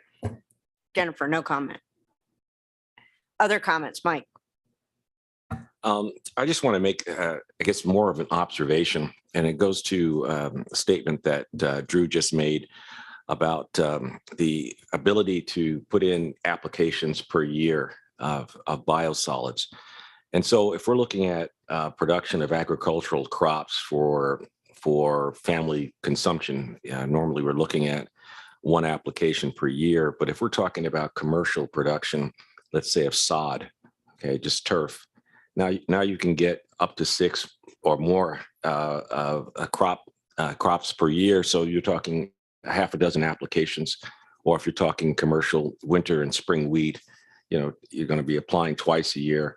But I'm not sure where that data would come from. I'm sure that data is available maybe through USDA or Food and Drug. I don't know, but agricultural experts understand, how many applications per year would be feasible if you're in commercial production of agricultural products. Linda. I believe that your Department of Environmental Management with each state has that data. That's what the Indiana one tells me. They can, on the surface, they can tell me where the permits are, but then I don't know if they applied, when they applied, but you can dig into another layer with them to get that information. So I don't know how much they really need to dig for that, or they just need to realize those are the suite of options and consider that in the modeling exercise. Greg. A couple of thoughts. One is, when we talk about applications per year, is it a calendar year or is it a crop year? And, that's a very critical piece, and it's always going to be once per crop year, but you might have, as Mike said, 6 crops in one calendar year. So that's an important distinction. The other is the data that you mentioned, Drew, unfortunately is not collected by EPA on the annual reports. They have gross tons that are land applied, but not acreage or where those sites are. But I think that data could be accumulated through a survey of POTWs who do collect all that data and have it. And I know EPA has difficulty getting information from multiple sources, but someone like CASA or NACWA could query our members and contacts to get reliable information on that. So that's an idea, I guess. Lisa, did you have something more? Yeah. Yeah, and maybe this is for David, if he's on. I thought that the framework and the support for the risk assessment documents indicated no commercial sort of agricultural was considered, that's why they just assumed that the farm families were, they were eating all the crops, which I know isn't taking into account, how are they making money, et cetera. But if David, if you're on, can you clarify that? Because, obviously things like golf courses, like you were saying, Michael, or, wheat or other crops not necessarily grown for direct human consumption are going to have very different application rates. So if EPA could clarify that, that would be helpful. Within the screening tool and the first round, yeah, we're planning on staying with that farm family.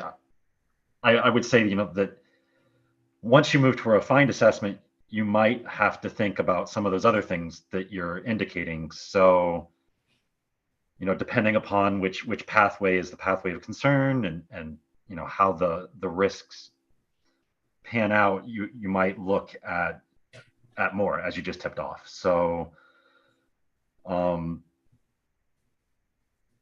hope that helps, kind of clear up what you were looking for. Is that enough?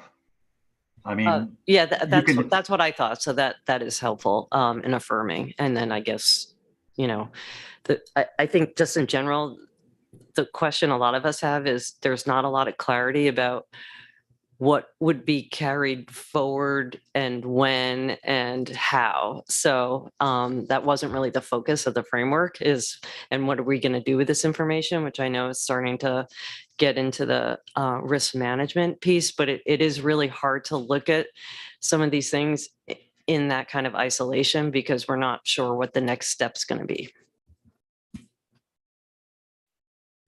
And if I could just ask another question, I guess, or another point is, if in the refined assessment, we're going to look at crops that are actually grown, that's going to change the dynamic completely because the screening tool is assuming all food consumption crops. And the reality is that that's virtually never utilized. So what's it going to do? I mean, all of those pathways are going to disappear. Crop uptake, for human consumption crops. So I don't know how that will mesh. And then David, did I hear you correctly that in the refined assessment, the crops could change to being, feed crops and fiber? I mean, you could add an assessment of feed crops into it. I'm struggling right now to think why we would focus also on fiber, but I'm not sure how I could rule it out, but that wasn't what I was thinking. Can I? Florence, you have a question? Yes. Well, he mentioned the feed crop and fiber. I wanted to make sure, you're talking about feed crop as in beef and cattle, or you're talking about feed as in fish stock for biofuel? And also fiber, you're talking about the varieties of fiber, for example, biomass sorghum, and industrial hemp, or emerging crops that have great potential for both fiber and biofuel feedstock. So I wanted to make sure that are those what you're referring to, and if so, then I think they should be included in this refined assessment portion of the document. Thank you.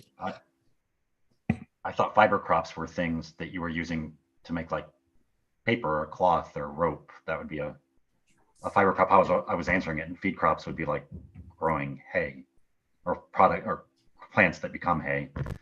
I think I thought that's what. If there's not exposure pathways to humans and ecological, so I think we need to focus on feed crops for cattle and dairy, not things that go to clothing and biomass. That makes sense. I agree with that. So the fiber is also, check that out. Okay. Yeah. When I mentioned fiber, I was talking like cotton. Yeah. Mike. We know what fiber is now. Okay. Yeah, we know what fiber Fabric is of now. our lives. I did my PhD on cotton. What do you want to know? Okay. Yeah, no, I just wanted to again, maybe talk about the refined risk assessment. If we're talking about production of sod or turf that, and you have 6 cuttings per year, and some of that sod or turf then goes into the front yard or backyard of residences. Does that open up another potential source of exposure? Especially because when, those of you who know how they cut sod, they take off some soil. Okay, so some soil, topsoil goes along with that. And is that going to be captured in the refined risk assessment, or does it have to be captured, I guess, is a question. Yeah, Greg. Yeah, in the regulations now, for turf, if you're going apply Class B biosolids to it, you have to have a year waiting period before that can be put on a lawn. Otherwise, it has to be exceptional quality, at which point there's no waiting restriction. So, I mean, the original assessment concluded that there would not be, and that was more from a pathogenic standpoint, but, that there wasn't going to be an issue. I mean, Lisa. I'm sorry. I think, like I said, with most chemicals, for human health, at least, the ingestion pathway is going to end up being the driver pathway. I mean, there obviously could be exceptions, but I think with the way the model is constructed now, that has that sort of the highest exposure potential for, the drinking water and then the consumables.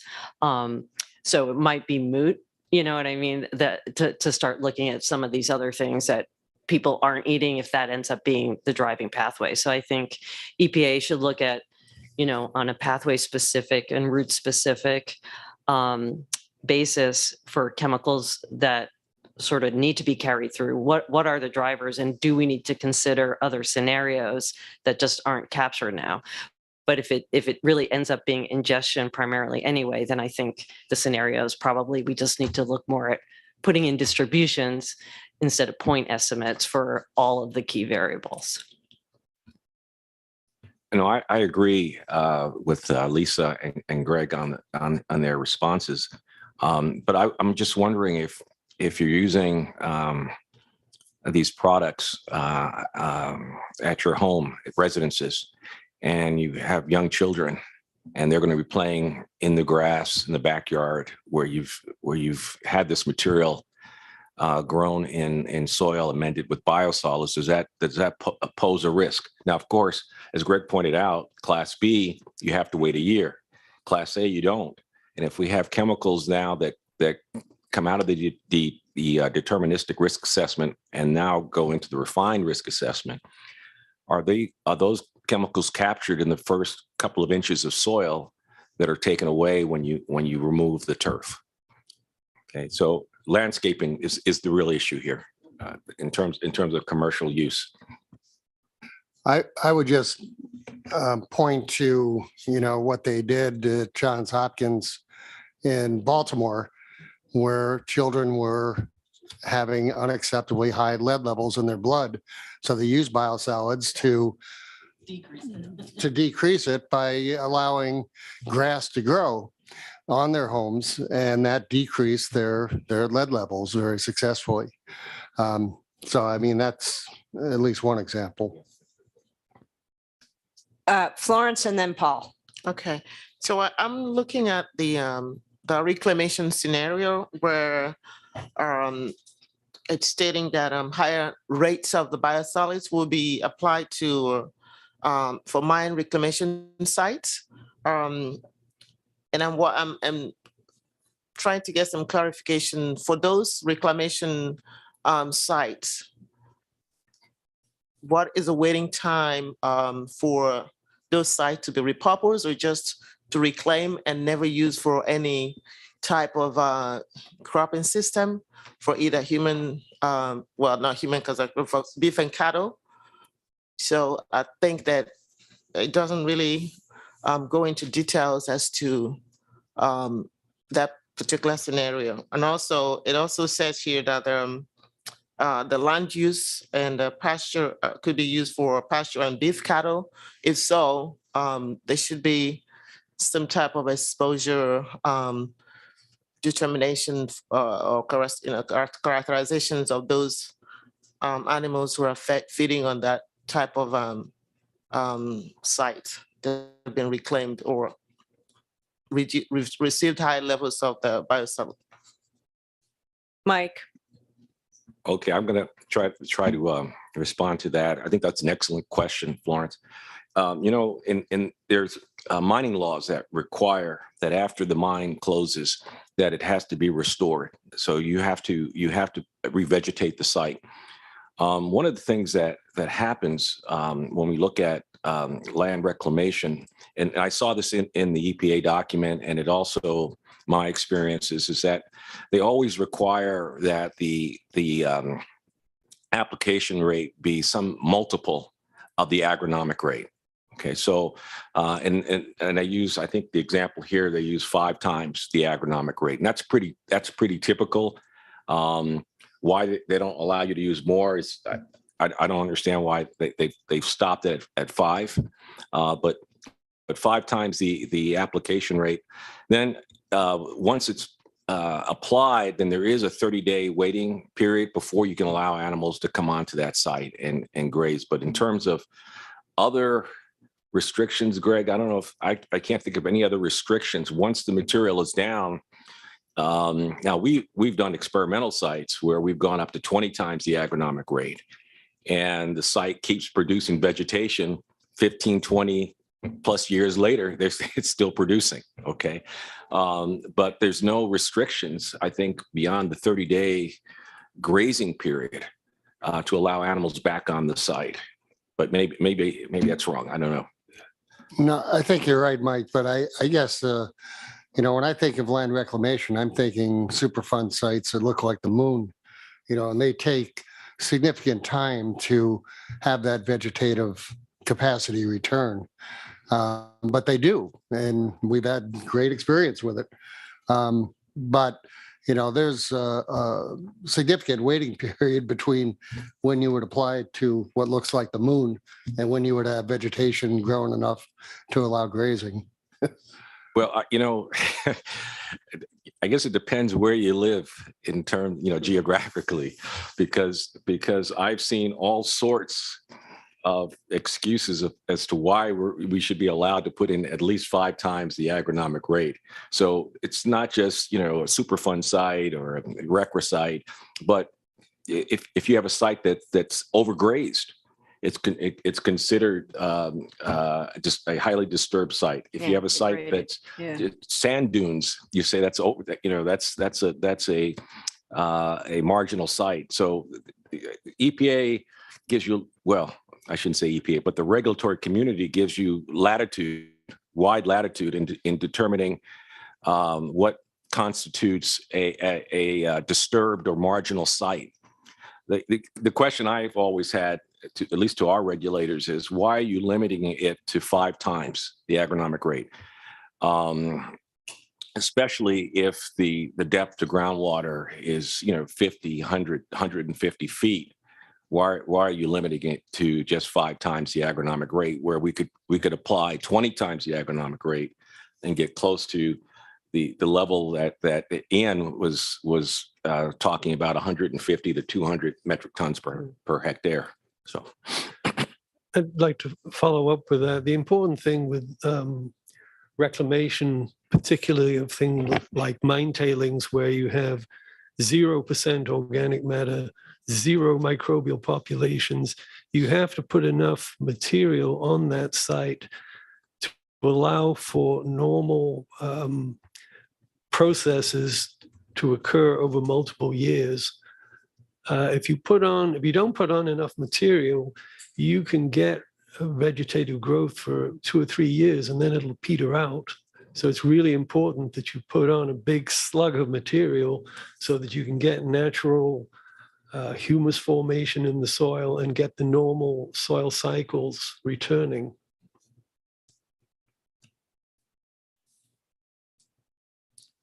Okay, Paul. Yeah, it doesn't speak to the questions or the area that Ian and Michael were talking about, but goes back to the more general question in this scenario that Michael was talking about in terms of sod, and I guess probably gets to maybe getting a little ahead in terms of that question of should we be considering other scenarios? But I'll just say, if you're considering different scenarios and they're find assessment, you probably should be considering them in the deterministic scenario. I'll just state that right now. Other points, we are on data. We've wandered a bit. Jen. Just one other point I wanted to add is that I haven't heard any discussion about this yet, but in these refined models, I think understanding and characterization of existing background exposures is really important to consider.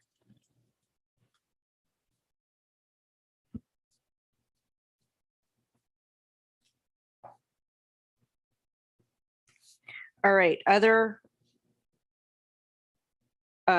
comments on question 3A?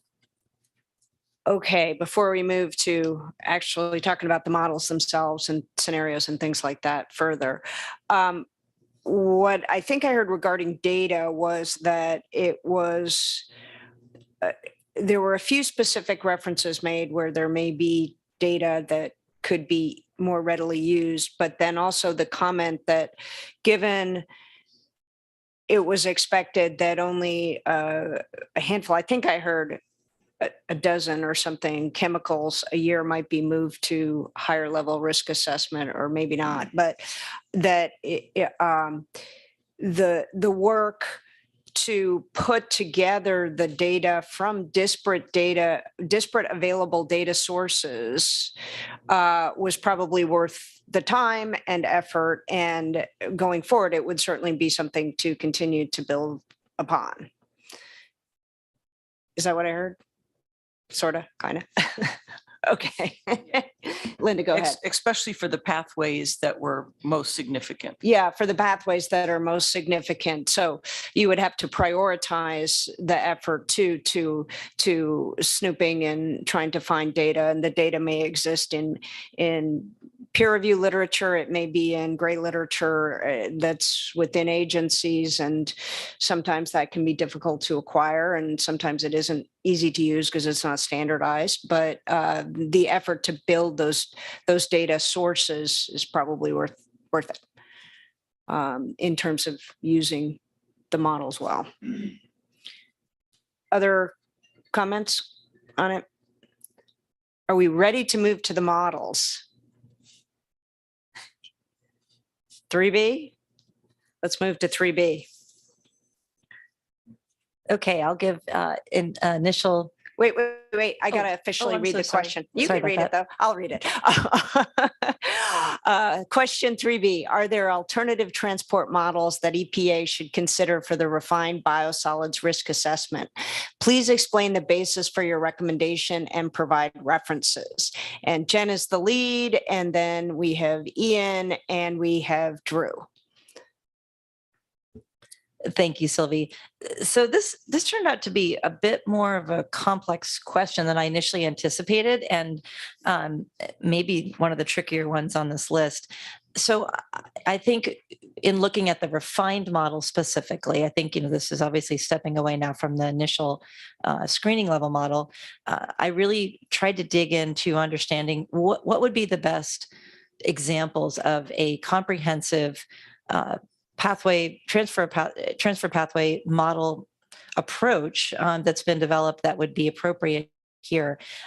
I sort of immediately assumed that maybe the 3MRA model would be the right way to look at that. And but in digging into that model, I just wanted to make this comment that in fact, the EPA folks here have followed very closely that model in this initial screening level development of their model. So for example, dermal pathways are not in existence in the 3MRA model, even though EPA suggests at some places on their website that it could be used for dermal exposure assessment.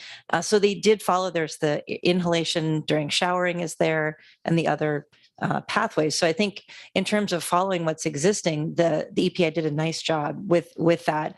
But that leads back to the question of then what is the best conceptual model from EPA or other sources that would be appropriate here? And I just want to point out to the 3MRA model, while it is a very nice model, the most recent exposure references in that model are 22 years old. There's nothing later than the year 2000 that's cited in that model for current exposure pathway analysis. So I think that's an important consideration here. So some of I'm also was sort of looking then for something that's maybe more complete, but I don't really see it yet in terms of something that would be simpler or applicable, because I think the 3-MRA is probably the most applicable. But so I went in and just looked at some other models that I think are more recent that could be potentially relevant here to consider in this hopefully small refined group of chemicals that would be needed to be further analyzed. So there is the and some of these are readily sort of described on the EPA website as recommendations for methods for various types of exposure assessment. And I am focusing more on the exposure piece because I do not have the same expertise in ecotox. So we'll love to have additional comments on that from the rest of you. But there's, for example, the CDC finite dose skin permeation calculator, which can be used with the EPI suite, which I know was developed and we used in my group in the agency in my division when I was there in the early 2000s. There's also the EFAST model. I think the SHEDS model, which does allow, of course, for stochastic or probabilistic modeling, is a really nice model that could be considered here. And in fact, maybe especially the SHEDS dietary model, if we're thinking that the ingestion piece is the most important pathway for many of the chemicals. And then I just wanted to mention some of the other comments that, and just one other model I just wanted to mention is the newer human exposure model, or HEM model, is one that could also be considered here as well. And then one of the ones I know, which turns out to be relatively few, in addition to EpiSuite and EFAST, is ChemSteer, which, while it's more of an industrial model, does have mechanisms or methods for assessing, for example, dermal exposure assessment and inhalation exposure assessment. So with that, just also to add in, Ian had some very nice comments. He recommended also considering the dilution attenuation factors model, which is in fact listed in the white paper right now as one of the options for the models that should be considered.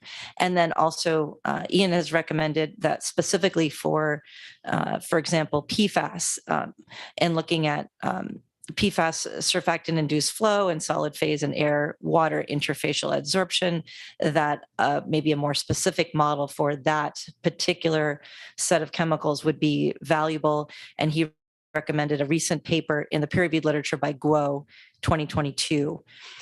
So I didn't see any other written comments specifically on this charge question, so I'll leave it at that for the other folks to comment. Ian, go ahead. Yeah, I'd like to talk about the gorilla in the room, which is PFAS. And the reason for that is the intense national interest in PFAS, the insanely low EPA health advisory levels, which I don't understand, and the extremely low regulation of 4 parts per trillion for drinking water. So I think special attention should be given to PFAS because it could be the driving factor in a national ban. It's already resulted in a ban in Maine and a moratorium in Arizona. So the group at Arizona, Mark Busso in particular, has published extensively on this. There's a 2020 publication in Water Resources Research, a mathematical model for the release, transport, and retention of PFAS in the Verdose zone, which is a brute of a paper to read. There's a simplified version of that published in 2022 in Advances in Water Resources. They've got a paper revising the EPA DAF model and another paper showing how to convert PFAS concentrations in soil to soil poor water. So all of those could be taken into account. And I think it's something that EPA really needs to address, again, given these extraordinary values that they're putting out.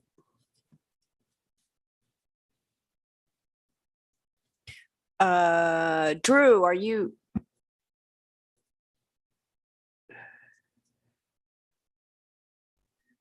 Okay. So just other models that EPA may want to consider is EUSIS. It's model in Europe that's used for freight transport exposure and So there may be some modeling there that EPA could look at. But other thoughts I have is, if you go and actually measure input parameters, I mean, a lot of these are, estimated. So if you have an estimated parameter, using EPA suite or whatever, but if you actually go in, or EcoSAR, an aquatic environment, and measure them, to me, that is a refined risk assessment. So you could still use a point value for a particular parameter, but if you know now that it's measured and it's a very good value, not estimated, again, to me, that would be a refinement to the risk assessment. So maybe you don't have to go to probabilistic at that point. I'm still, I guess, a little confused on the groundwater modeling. So I'd like to see EPA clarify how that's being conducted, and with the DAF and all that. At least what I've read in the white paper and the user guide, it doesn't seem to be consistent with actually what's being done. So I think clarification there, and there could be some room for improvement in terms of the models. And just to follow up on Ian's point about that air-water interface, that could be included, in the unsaturated and saturated zone modeling in the groundwater. There are other, the hydrous, I guess, is used for the probabilistic, but, there's other models out there. PRISM, has been used in the pesticide area for quite a few years. So again, I think some attention could be, focused on the groundwater modeling itself. For organics, at least this, I think it was in the white paper, it stated that degradation is only modeled in surface waters, but then later I saw a table where there were soil biodegradation information. So again, I think there needs to be some clarification on how that's being modeled. Is soil being modeled, with degradation in mind or not? Plant uptake, I think, is another area that could use some attention. Again, at least what I read in the white paper is that it's based on the average soil concentration over the till depth. And then the soil to plant bioconcentration factor is, is based on that. So is that appropriate or not? Probably should be reconsidered. And then how do you come up with a probabilistic? So you'd need to input, some distribution, I guess, around the soil concentration, in the till depth. Let's see, what else do I have here? Yeah, the other thing is, absorption, at least the way the model is being formulated right now, is based on KOC. So it really doesn't take into account ionizable compounds, which could easily be incorporated, with a pKa and a pH. There's formulas for DOW. So you could include ionized compounds in this refined assessment. So I think that could be easily added. Yeah, there was mention of input parameter for hydraulic conductivity, but it wasn't clear how it was being used. I guess that's in the groundwater transport model. So again, I think clarifying how these parameters are actually being used in the model itself. There was another input parameter for the soil silt, percent silt. Again, I wasn't sure how that was being used, in the modeling as well either. I didn't find any reference, in equations and how that was actually being used. The pH is actually being used for the water body for the pond, but I didn't see it being used in the soil. So again, I guess that gets at ionizable soil type, and including maybe cation exchange capacity and some other parameters for ionizable compounds.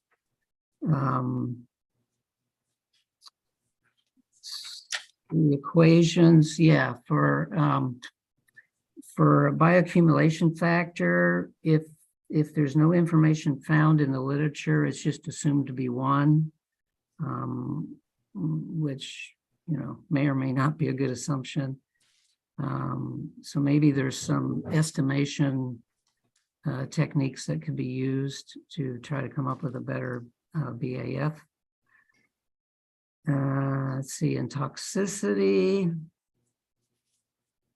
Yeah, so again, the toxicity calculates annual average concentration. So then recommending that chronic values be used, which I guess that kind of makes sense. But I guess the question is, annual average, is that really the concentration that we want to use? Let's see. Yeah, again, soil biodegradation rates. In the sensitivity analysis section, that was the table E5. I guess in the appendix, it talks about soil biodegradation rates, but I didn't see it really in any model formulation. So that needs to be updated or clarified. And it did appear to be very sensitive to shower groundwater and crop uptake. So soil biodegradation is important parameter that needs to be quantified. So again, this is something you could go measure in the lab or even in the field and refine your assessment. I think that covers all my points. So I'll turn over the mic. Okay, Linda, go ahead.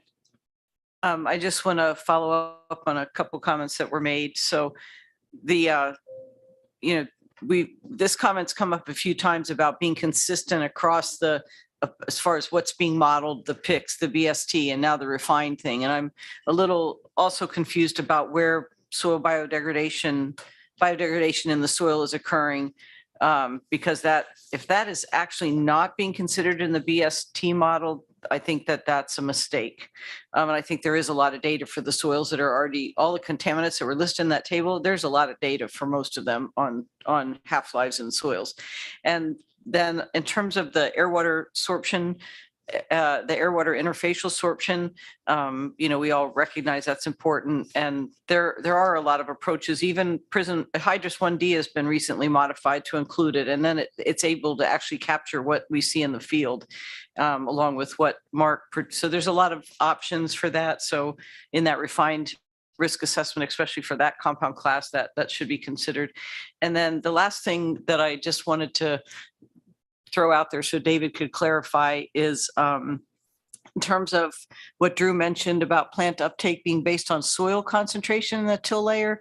Is there a pore water concentration that's calculated that's used, or is it actually the soil concentration? Because that can impact things as well, because it's not all the contaminant mass in the soil that the plant can take up in its lifetime. So I just, again, if we're going to do the refined assessment, it actually needs to be able to screen out things. So. Other comments? Paul, did you have? I could see. Okay.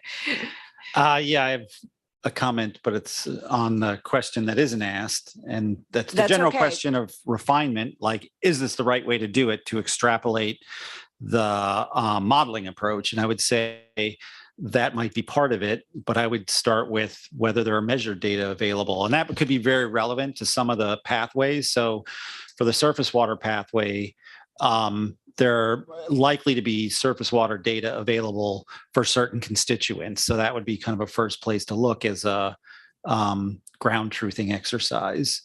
With the comment on PFAS, in terms of human exposure, you have biomonitoring data on a number of the key PFAS, even though there are thousands of them. And that could get you to the question of, do biosolids represent a significant source of exposure to certain PFAS? That's going to be hard to, tease out, but that might be a way to answer the question rather than just looking at, again, if you're looking at the drinking water exposure based on the threshold EPA has identified, everything's going to fail. That's, I think, pretty obvious. So the question of is this part of EPA going to approach it that way, or are they going to kind of look at it a little differently? I think there may also be, to some extent, groundwater monitoring data available, where again you could kind of look at whether the chemical you're concerned with occurs at a concerning level in groundwater for drinking water purposes. So just utilizing available monitoring data, I think, should be part of the refined risk assessment approach. I just want to add to that. A lot of states who got funding from EPA have been looking at source water and at the point of distribution. And in many cases, there's more that don't fail than fail. So I think that that's important. So I know even in Indiana, when we did rural water supplies, we're not seeing, even with the new guidelines of enforceable, at 4 parts per trillion, we're not seeing a lot of failures. So I think I think your point is well made, that there is data out there. Lisa. You made me think of a good source, Paul. So NEBRA has been doing a lot of data collection, looking specifically at, biosolids and leachability, and what are we seeing, at either closed landfills or reclamation sites or just agricultural locations. And Maine DEP also has been doing data collection. Admittedly, they are focusing on a lot of the PFAS constituents because that's been such a driver of these concerns and evaluations. But there is really good data out there that looking empirically based versus just hypothetical modeling could be a really valuable aspect of refining the analysis.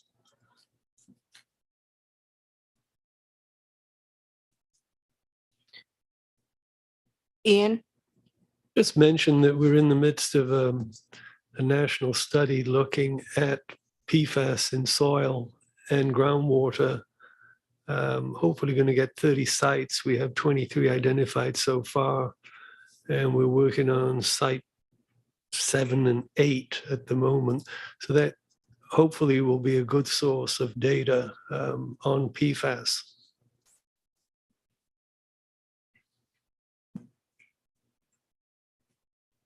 Greg?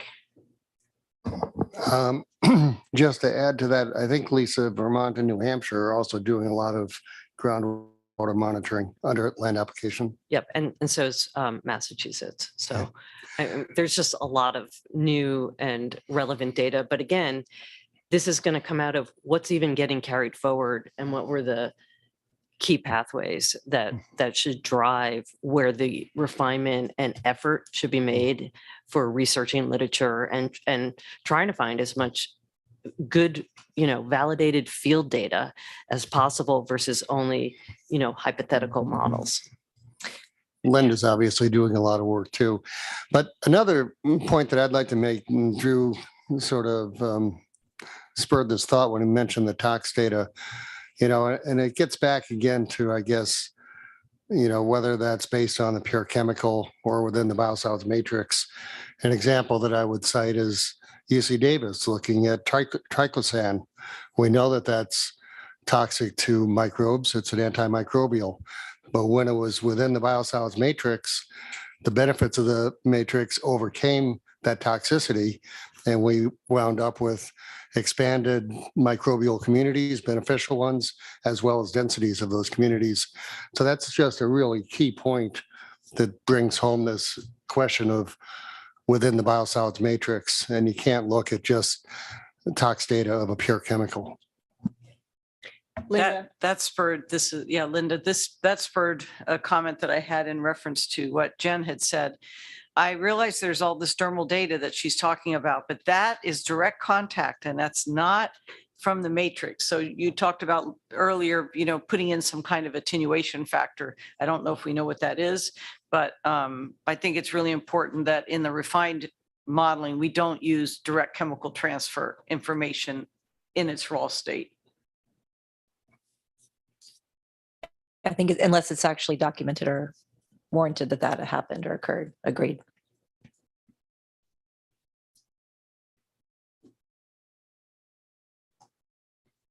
Other comments on the issue of alternative transport models?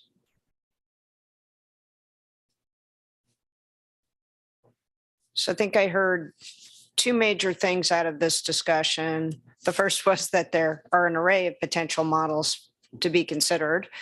And the second one was that modeling may not be the best standalone approach to the risk assessment, and that looking at these state to regional to national level ongoing monitoring programs or new emerging in place for a while monitoring programs may have a lot of data that will be ground truth data. And I guess that from that perspective, it comes into probably useful for your gut check data out of question 2 on the BST. I think those were the main points that I heard on that. You all will have to write up the specifics on all the individual models because I wrote down a lot of alphabet letters that I would be Googling a long time to find them all, I'm sure. All right, we are at 20 till or 25 till, and we have the last question to go. Are you up for it?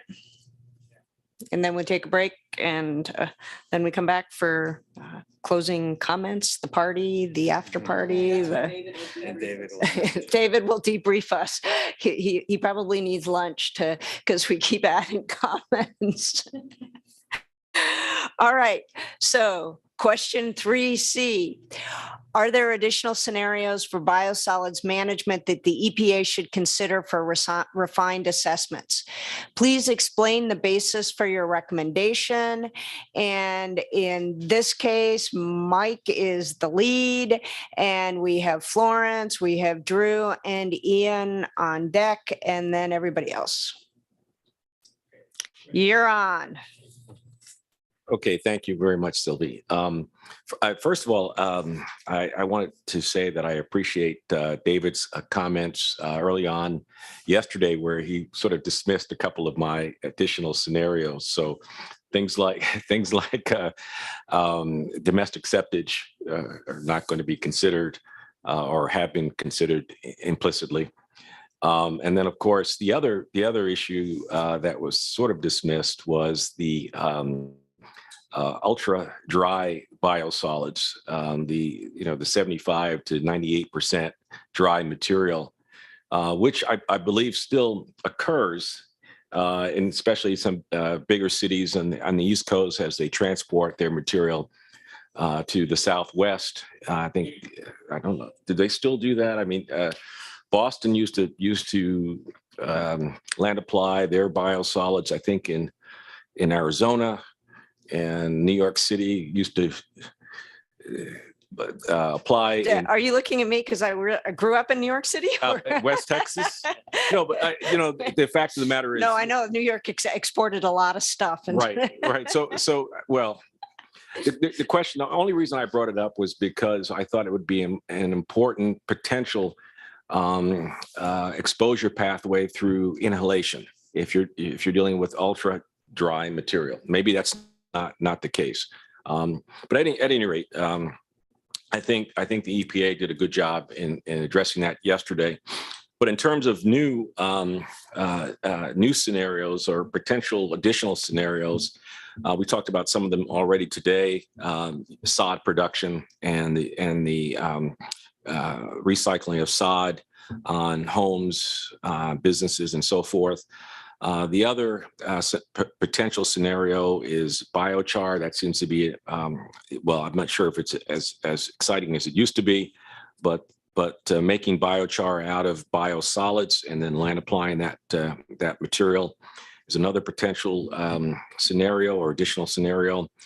Land, in terms of land reclamation, I think the only scenario they look at is mining, but there are other scenarios like overgrazed rangelands, sand dunes, construction sites can also fall under land reclamation.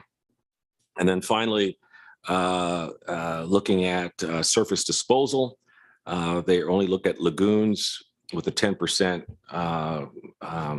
solid material, which in most in places that I'm familiar with, they don't want that kind of exposure, and so they use trenches and daily soil cover is how they do surface disposal. So I would add trenching, both narrow and wide trenching, as potential scenarios. So at this point, I think I'll turn it over to my colleagues to add some additional information. Florence, you want to go next? Yeah, a lot of what it's in this section we've kind of touched throughout the entire duration of this meeting. Now going back to agree with Michael about the land reclamation scenario. I would love that to be revisited and added to the refined assessment section to put some more details as to what those scenario would look like, because it's very narrow right now and excludes a lot of potential uses for especially repurposing, for example, the mine sites, but also other types of reclamation. Phytoremediation it's very a good use for that, and repurposing those for the sod production and other things. I did mention, and I know it was a no-no, the fiber and biofuel uses.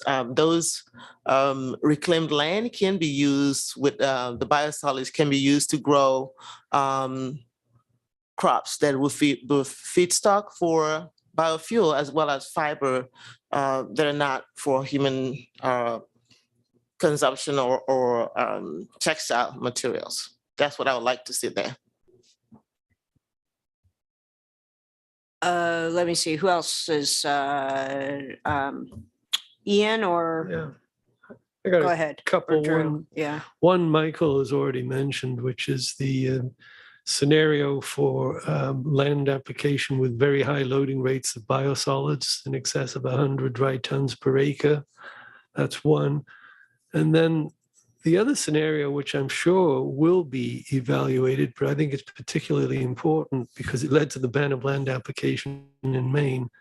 So a refined risk assessment, particularly of PFAS in biosolids, land application, PFAS uptake by hay, eaten by dairy cattle, PFAS in milk, and human ingestion. That one definitely needs a refined risk assessment.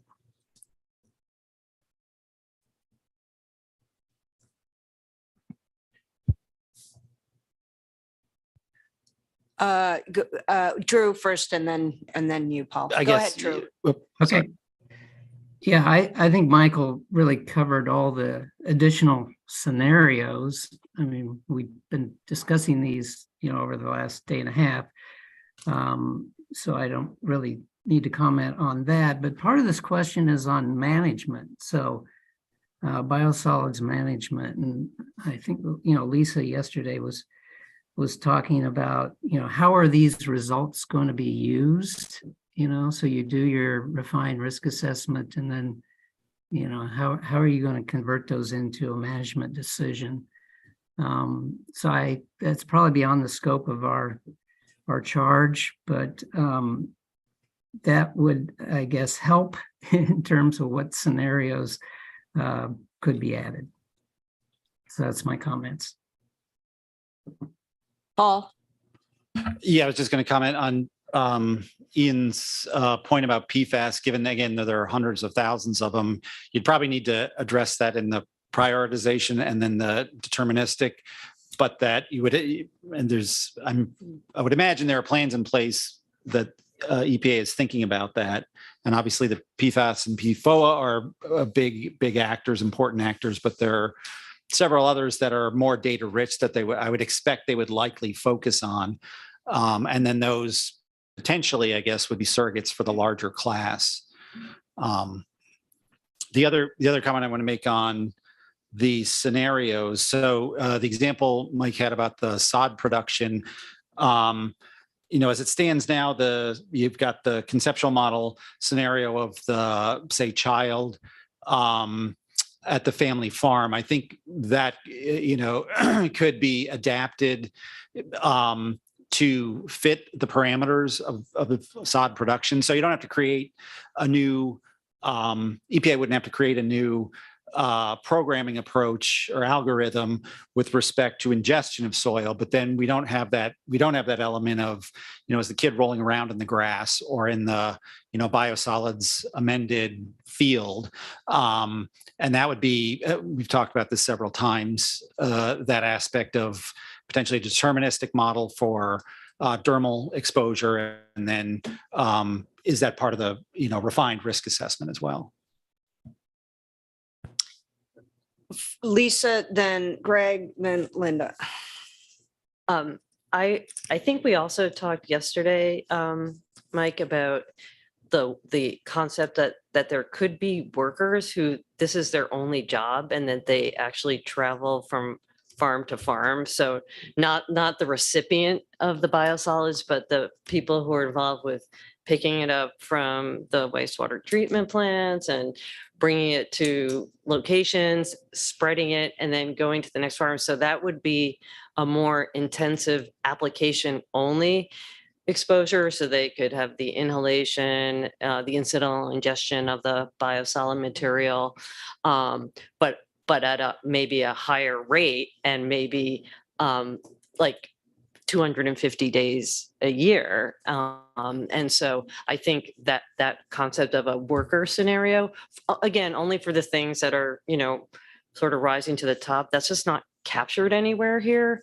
It might be that EPA feels like OSHA is going to deal with it, but it just seems like probably not, because and OSHA standards really, they're covering almost strictly, air, a lot of the air exposures, but they're not covering like incidental ingestion of soil and things like that. So it's not fully captured. And then the other scenario, I think we discussed that might end up being warranted is if a chemical does sort of flunk the screening level assessment for like the farm family, that we might want to also look out at just nearby residents if that's appropriate, because that could also give confidence to those people like, okay, well, this was a very sort of hyped up, RME scenario, but that the people who are living next to the field or things are safe. That might even be a qualitative assessment, but just having it somewhere in the public arena, I think would be helpful to sort of round out the risks associated with biosolids. But that's it. I'm not sure who is next. Greg, you, Paul. Thanks. One reclamation scenario that I would add is fire damaged land. We're doing that in California now, and there's certainly no shortage of fires. It's a great reclamation scenario. The other one is, as we mentioned, I think in the last section, is to look at growing feed crops as opposed to direct human consumption crops. I think that's the way biosolids are really utilized. Field corn, hay, et cetera.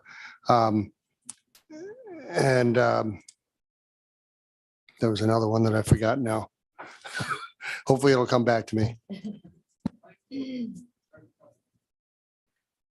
Well, go ahead, Linda. I wanted to comment on the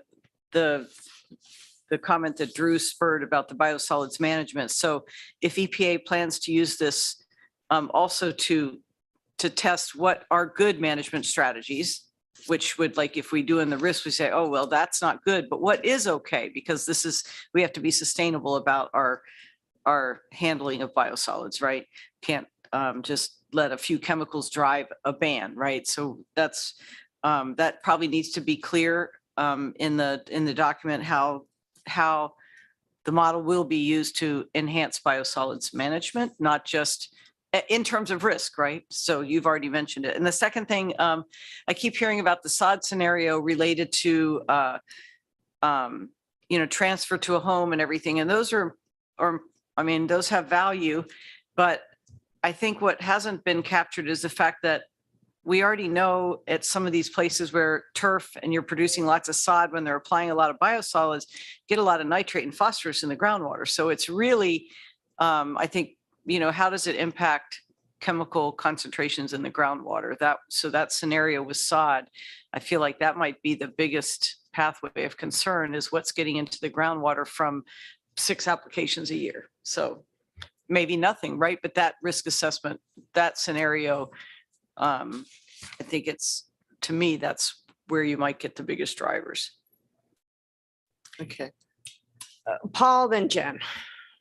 So sure. I wanted to go back to this question of a worker scenario. I think I agree with Lisa that at a minimum, EPA ought to explain why they're not, covering workers. I don't think it's in any of the documentation we have. I'm sure they know why, but obviously there's some curiosity here. Why I don't think this exercise should include workers is, first of all, there is that sort of OSHA aspect, but that said, there are definitely gaps in, OSHA enforcement. Any firm that's doing the work of distributing the biosolids should have an industrial hygiene program, so the workers should have some protections and that sort of thing. Again, there can be gaps in that. The population of workers generally considered, for one, you don't have susceptible, children working that would be more susceptible. And as a consequence of that, you usually have a higher threshold. So rather than using, say, a cancer risk of 1 to 10 to the minus 6, it's like 10 to the minus 4. So that might not be a risk driver, even though there are higher exposures. That said, I'm guessing there are probably more, not scientific reasons, but administrative reasons, if you will, regulatory reasons why this exercise is appears to be excluding workers. Jen. And just along those lines, I wanted to add in just a reminder about that. We discussed this yesterday, but the scenario of perhaps the farm owners themselves doing the actual crop collection. So we're assuming this is all for food purposes. So again, these more labor intensive crop picking or harvesting scenarios, I think it seems to be a gap in this right now. And those would not necessarily be worker based, but could be, I think. So there's a valid question there. So, and then Paul mentioned the dermal route, just to sort of get that formally on the radar, because I think that is a scenario where you would potentially see a more intensive dermal exposure, or to Lisa's point, incidental ingestion may be the true pathway, but that's obviously then hand to mouth. So you'd have a dermal component to that. Okay. Florence. All right, so I have 2 comments. One is on the land reclamation scenario where hay feed crops will be grown. And the question I have is tracing the hay, because the cows, the animals that would feed on the hay, unless it's going to be used for something else, there should be a line connecting that to human exposure through consumption of the meat, or if it's dairy, the milk. So I think that should be taken into consideration. If the feed crop from the land reclamation is growing, hey, I think it was mentioned before. The other thing also, the incorporation of the nearby residents have been discussed throughout this discussion since yesterday and today. But in terms of that, I still would like to see some type of delineation of proximity to the site to help with tracing, looking at exposure risk. Is it 3 miles to the site, 1 mile to the site, or 10 miles to the site? Something like that to help to kind of rank the risk of exposure.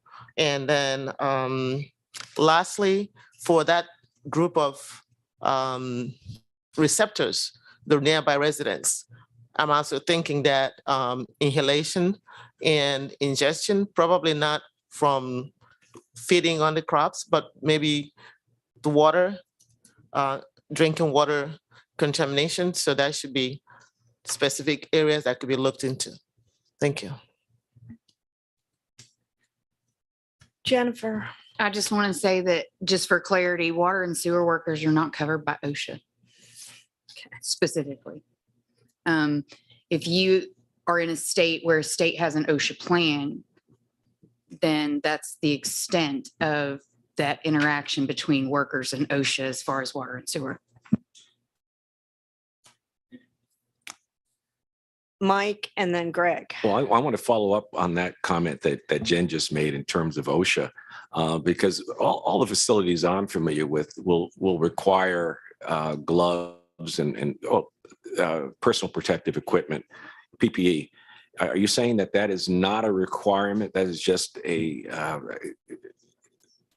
company policy more than a federal or state requirement? It is a company policy. Okay. I like. Okay, sorry. Florence, go ahead and maybe then Greg. Sorry, Greg. No, this is outside of the EPA realm, but I remember during the pandemic for the farm workers, and I worked on a small advisory group for protection of the farm workers, and we were recommending for protective personal protective equipment to be given to the farm, to be given to the farm workers because they're not protected because a lot of them are undocumented. So at least I don't know if it's that, but the farm workers need to be incorporated here, documented or undocumented. Thank you. Greg. I remembered what I was gonna say the last time, and that is hopefully to include tree crops like nuts and citrus in the scenarios, because that's an important potential crop use. And, and where OSHA may not play a role, I thought NIOSH did. They had a guidance out back in the early 2000s. No, they're not an enforcement agency. Yeah, they can't But regulate. they had a recommendation, I Yeah, guess. only Yeah. recommendations. Okay. Lisa.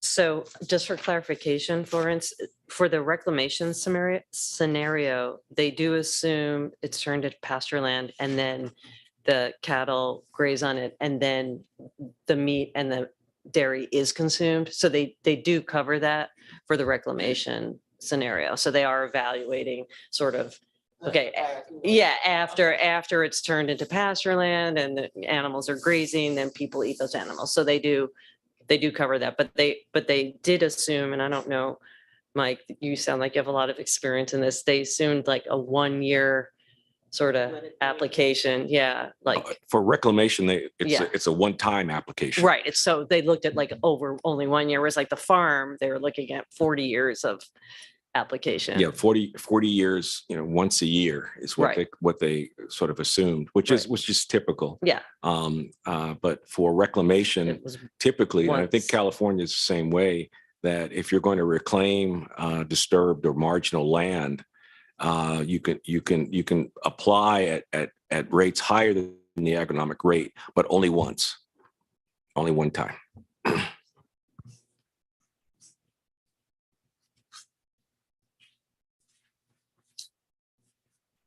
I assume, given agronomic rates are based typically on nutrients and plant nutrient requirements, it has to do with excess nutrient loading of the system. Well, that's So once is okay, but right. repeated, you're getting up high in some of the other. Well, you know, well, I think as Ian pointed out, if you go to these highly disturbed sites, Yeah, you've yeah. got to, you know, you got to put in organic matter so that the site can actually establish itself.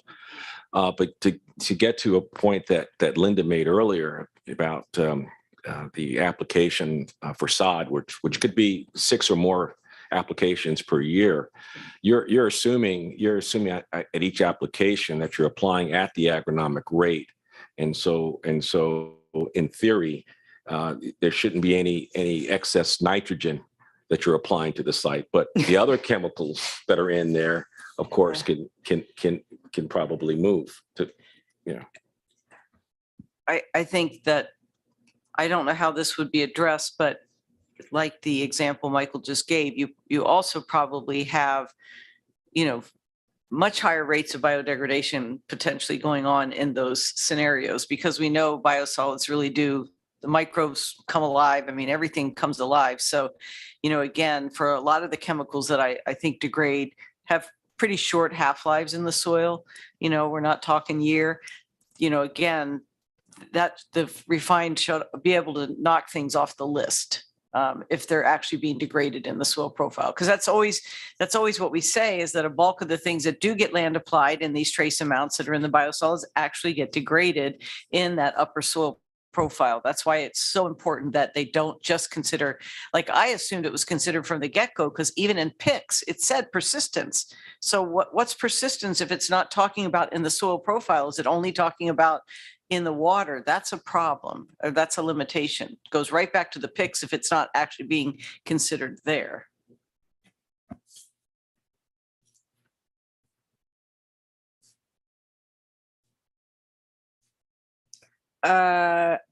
Further comments?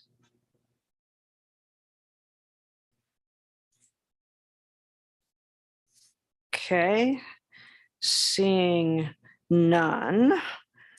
It seems like we have a lot of suggestions of alternative scenarios, and they range from broader scenarios for land reclamation to the custom applicators and whether or not they should be included as a specific route. Where do they fall? There are a lot of custom applicators, and they probably are not just applying biosolids, they're probably applying other things as well, but they have the application equipment. So we have a lot of scenarios for them to consider. And yeah, fire damaged land, feed crops. And then there's some sort of related questions which have to do with how will the model be used to improve the biosolids management, which would inform what scenarios might be needed in, you know, to be included. Biochar was another. There were a lot, so I'm not going to summarize them all here. Lots concerning the non-farmers, nearby residents, risks of exposure there, that kind of thing. And then crops that have not yet been included, tree crops, things like that.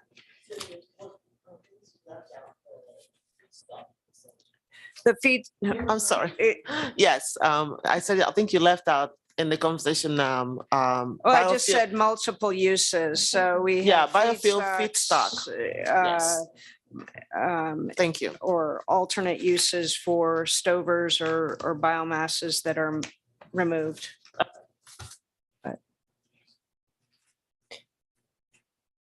Okay. All right. We are going to break for lunch, and we are going to return at 1:30. And our first task of business at 1:30 will be all those clarifying comments. So we want to leave a whole hour and a half. Yeah. We're going to have an hour and 15 minutes. So, yeah, I was thinking, might be able to get an early flight out. Because I checked, they have some. For the five. Something. for the 5. They still have it.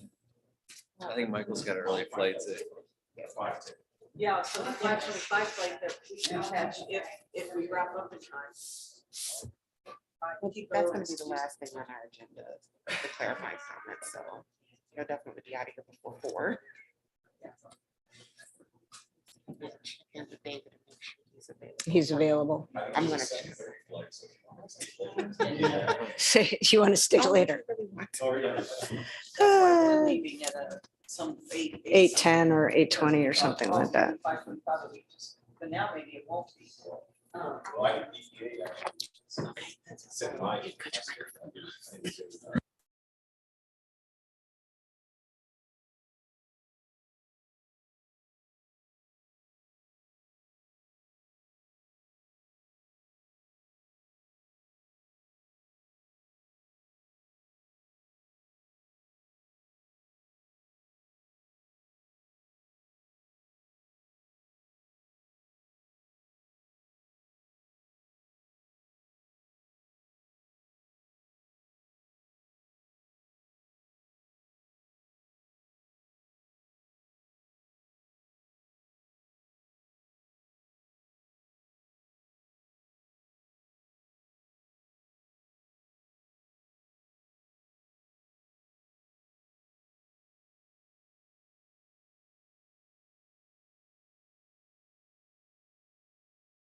Yeah. Are we still coming back at 1:30? Somebody could let me know.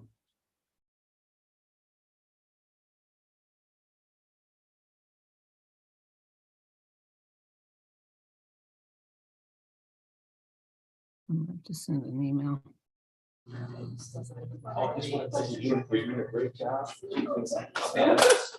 I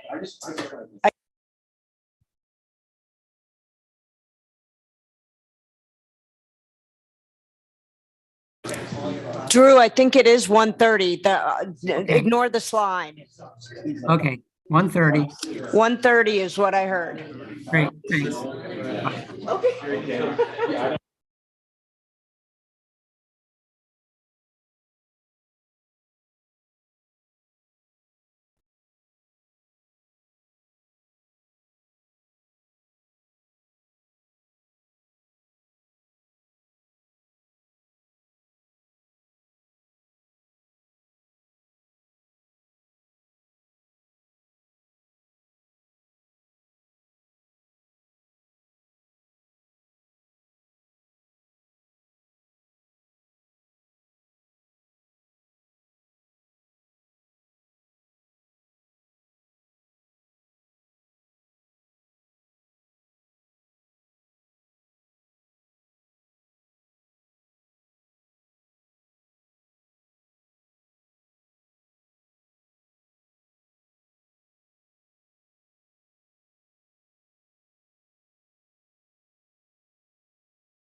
Okay.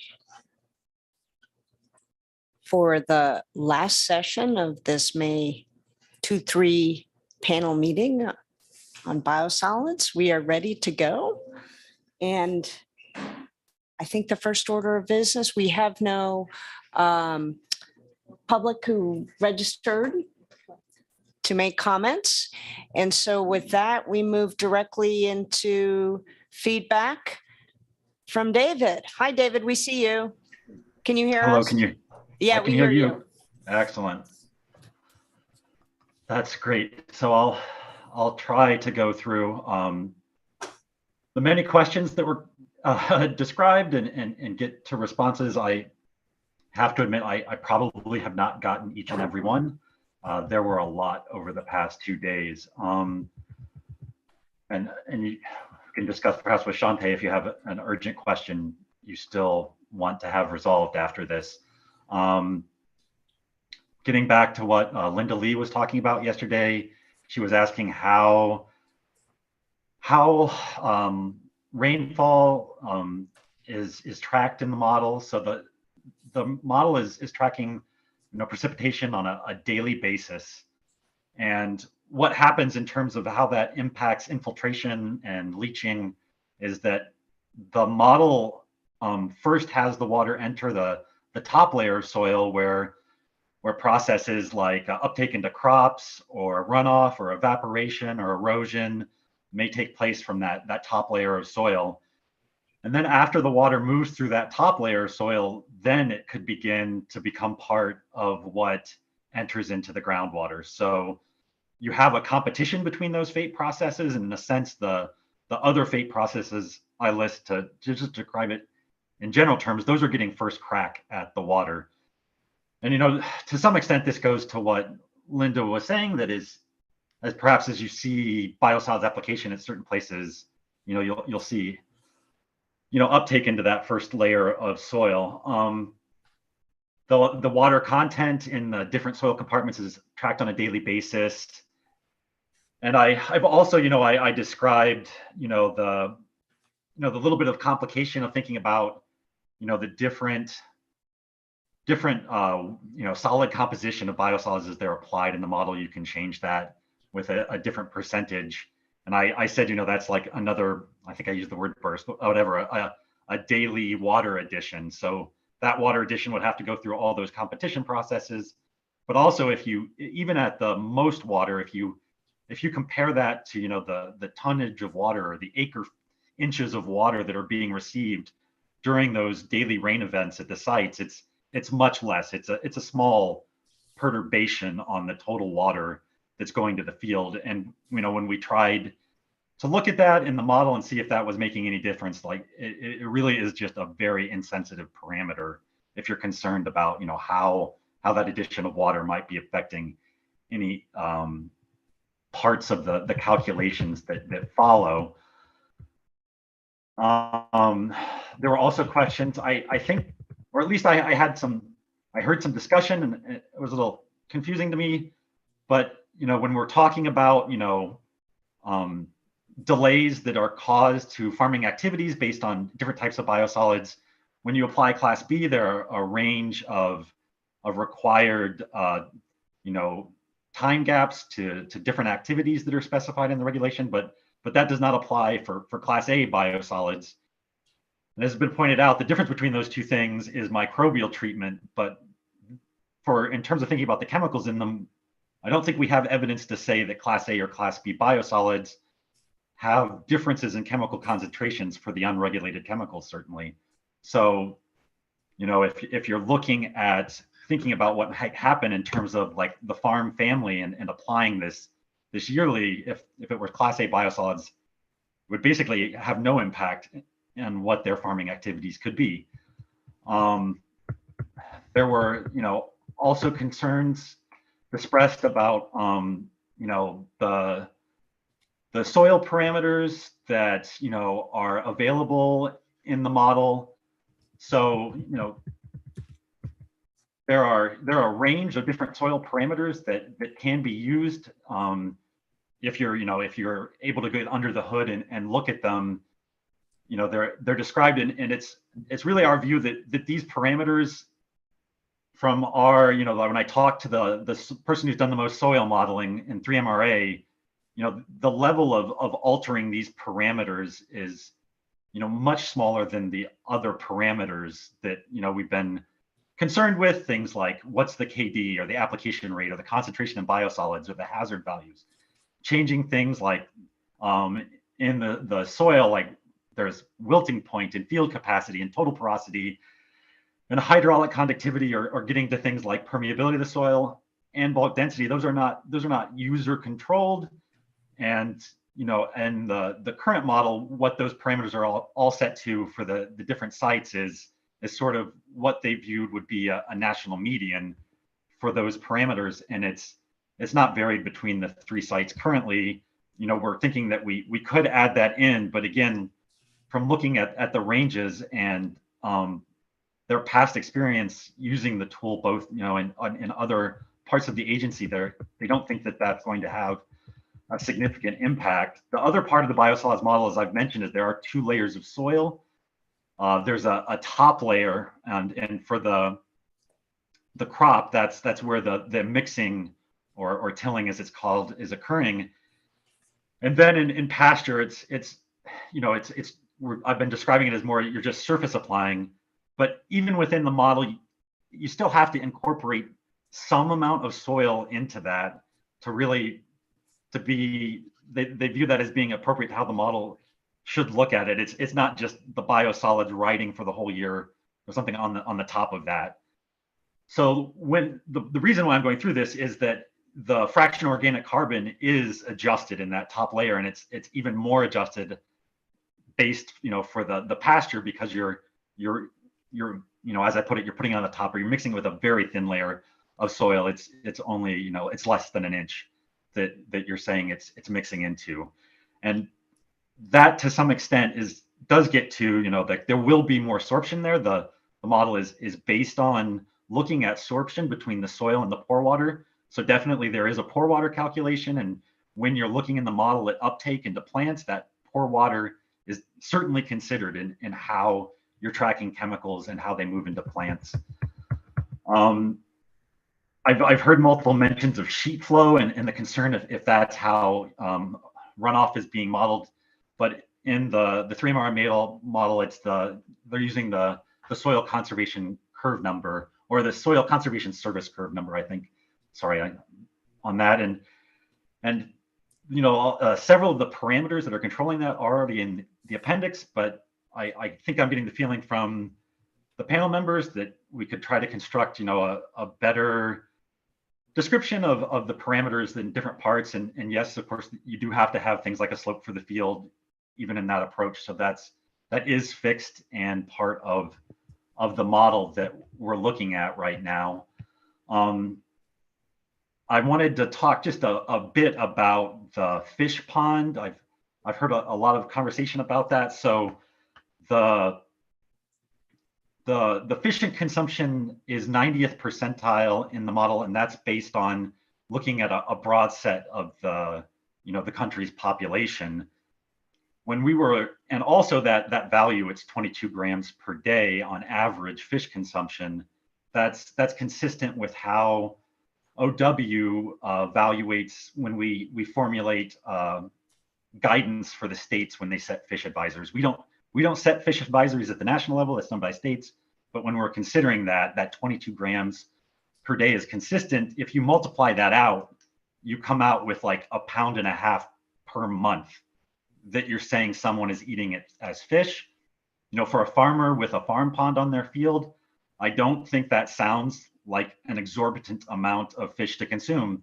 I went online and looked at different states, and several states and state universities have guidance on what you should do in terms of farm ponds. They commonly cite, bass and other fish that you may want to stock your pond with, and advice on how that can be productive, and particular commentary on consuming it, and in some cases, the encouragement of that and production of fish. So, given that bass are easily 5 pounds, and if you're extracting one a month, I don't see that as being compounded conservatism for someone who has a farm pond next to their farm. I've heard, we also want discussions of aggregate, and I do understand concerns about what that's doing. People ask what's total ingestion. And I did check that is, I think in the white paper, we describe total ingestion as a sum of all of the ingestion pathways. So when you go to that part of the calculation in the model, that is all of them. I think that, when we look at,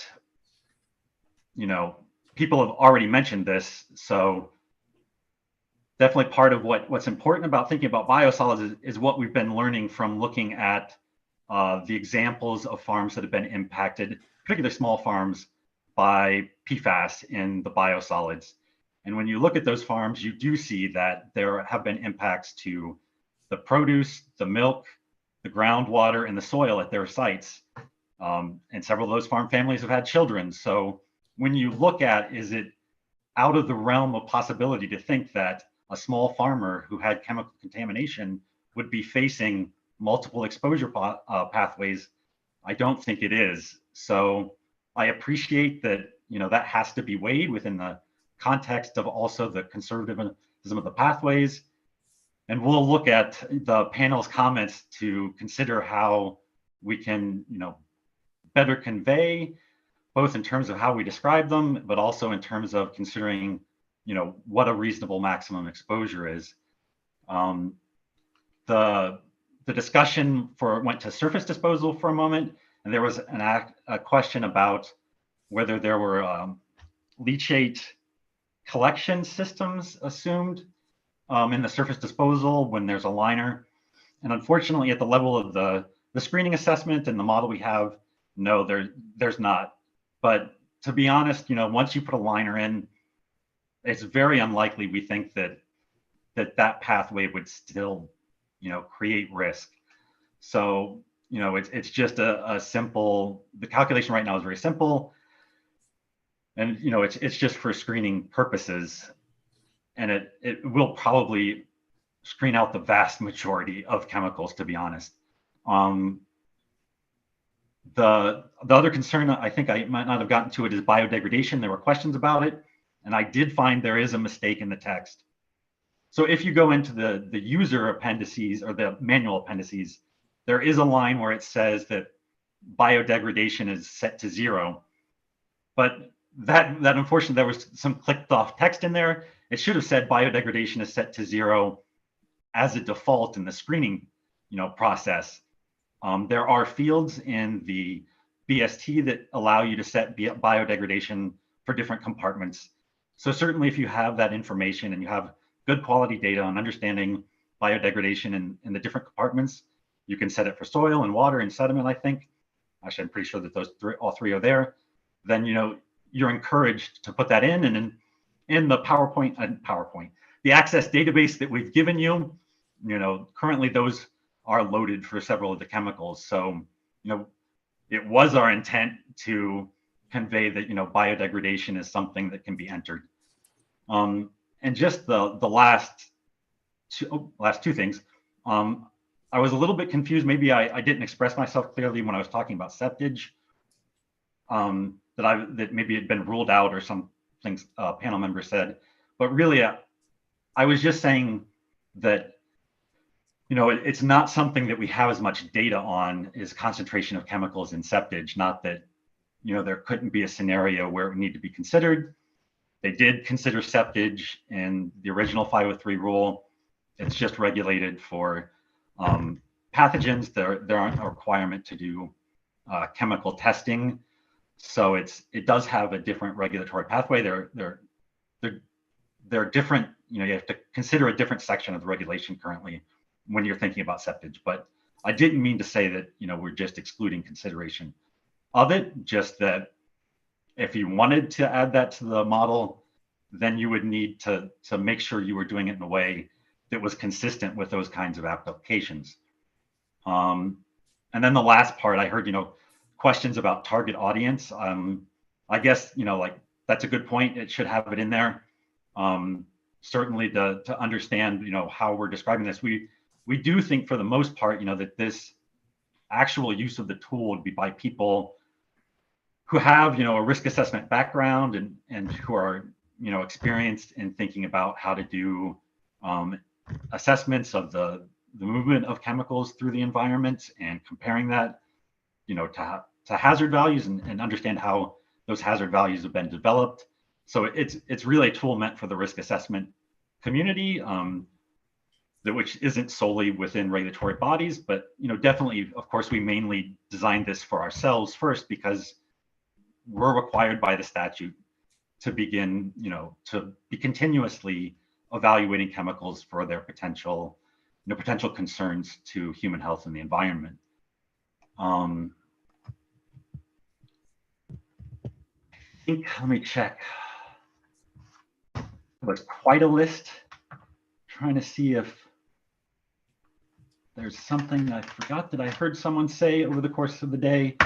I'm sorry if I missed someone's comment and haven't had a chance to address that yet. I know that for Drew, he asked, about a pointer to where the, you can find calculations for the one-dimensional soil column and how, the mass is being transported out of that region. I'll have to get that for you. I don't have that to send you immediately, but it's just a citation to one of the 3 MRA manuals. Yeah, and clarification on the groundwater soil modeling. In that brief write-up of determining what the DAF should be, it specifically says biodegradation is not included. They might have meant, I think, after you've moved out of the top layer of the soil column. And it also could be because they're saying that as a default, you want to set that to 0. So I think it might lack some clarity on that, but within the model, you can implement biodegradation. Okay, and that's through the go ahead. unsaturated zone and. So through the saturated zone, the models themselves do have, commonly have the ability to consider unsaturated zone biodegradation for like a refined assessment. That this now we're kind of switching. We're definitely not talking about the BST right now. Okay. For a Vados zone, if you're concerned about how biodegradation has been done, from looking at that, the complication is that we're doing national scale assessments. So we're not doing like a Superfund assessment where you're going to one site. And when we've looked at the data for, how chemicals might biodegrade in those Vados zones, you see site-dependent parameters, site-dependent impacts that we don't know how currently we would predict that variation across the country. So after something moves to the Vados zone, our current plan would be to not have biodegradation in it. But I think that, given the range of chemicals we have to do, and sometimes there is a large data set to look at, if we had that, the models do have that ability. But generally, I would say we probably would not be doing biodegradation in the Vados zone. Yeah, if you can send me your column model. And I published a paper about 25 years ago where we did modeling of the Vados zone and the groundwater below septic tank. So leaching septic tank may be of interest. It's, pretty simple formulation, easy to parameterize, might be something to consider. I guess, yeah.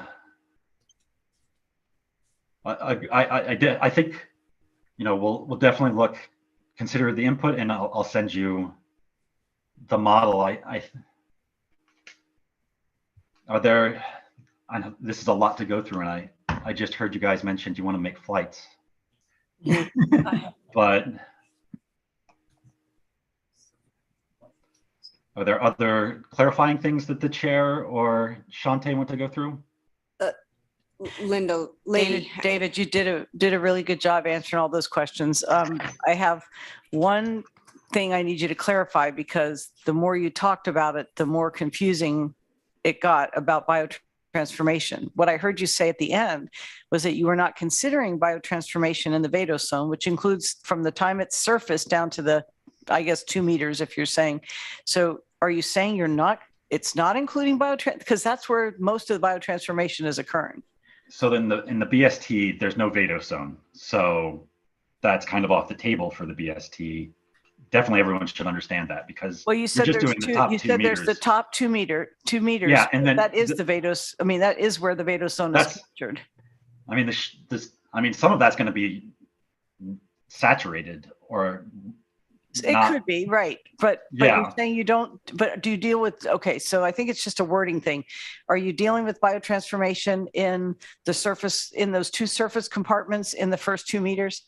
Okay, Yes. so I think it's the wording that you're using to say it's not included in the vadose zone, because that is the vadose, much of that is the vadose zone. I agree. Part of that will be the vadose zone. So Yeah. you're right. I'm not nailing the language on that. Sorry. But, okay, that's good. But for below that top level though, to going down to whatever across the country, the water table depth might be, that's where we don't try to continue to evaluate.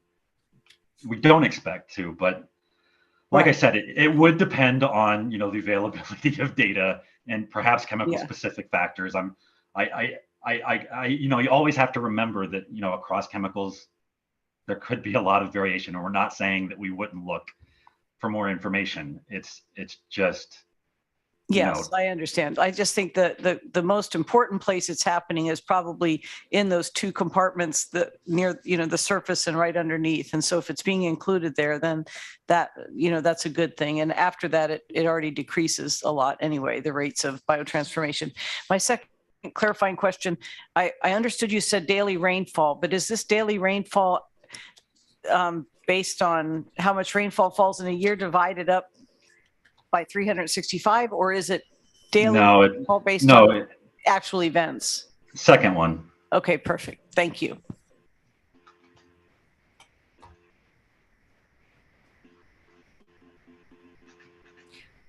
Paul.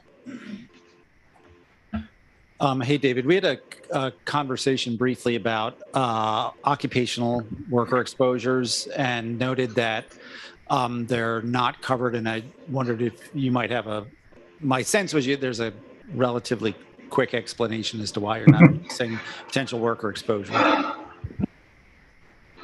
So I think the reason why it hasn't been developed in the model actually was from looking at the text that the past assessors developed. They didn't think that workers would be as highly exposed as, the highly exposed individual or the maximally exposed individual at the farm sites. So they felt that they were being so conservative in those that they were providing protection. And so that appears to be the logic, and that logic has therefore carried through, moving forward. I think, we will, we've been discussing internally, like, I think that perhaps we need to do a reassessment and think about how workers, and it would only, I think based on the statutes, there will only be workers kind of like these land application workers you're describing. Custom applicators, yeah. Yeah, and so we agree that, we need to do some thinking about it. And so, no, we agree with that. I think it is important to realize though that, if you're thinking about a worker at a POTW itself, I don't think that starting with a list of chemicals that have been measured in biosolids is necessarily a good place to start for that activity, because inside the plant, you'll have volatilization and all sorts of other processes for chemicals that maybe don't really make it in a measurable way to biosolids, because that is commonly where we're getting this information, that populates why we have these 700 chemicals, slightly over 700 chemicals. So I did want to kind of make that clear. And also the statute does say we're supposed to be looking at disposal and use of sewage sludge. Our authority is not to be going inside of a POTW to be saying how workers, I don't think, is to be, that's my current understanding. It was the notion of those workers who would be involved in the disposal and biosolids land application. And I think, no, agreed. Just to, wrap everything in a bow, an explanation of, why historically they may not have been included, and some thinking about whether those assumptions are still appropriate. David, I'd like to follow up on that. I think I agree with you and your colleagues in the fact that that workers are not going to be highly exposed, because if you look at how land application occurs, these workers are not touching the biosolids. You're basically, the biosolids go into a dump truck. The truck goes out to the field. It puts the material on the field. You stockpile it, okay, and then a tractor comes in, takes it up from that stockpile, puts it into a manure spreader, and then the person drives that manure spreader and spreads it. So there's no, the person's never deeply in contact with material. So I think that's a kind of comment we'd appreciate if you would submit. And yeah, I think that we just need to have a good explanation to start, and then after we evaluate that, maybe move forward into whether or not more evaluation is needed. So, I think sometimes we get confused and think that the person's actually using a shovel and picking it up and putting their hands in. It rarely happens like that. So yeah, we can make a comment to that. I mean, I think that, yeah, I think of, the members of the panel will consider the input definitely on this point. Okay.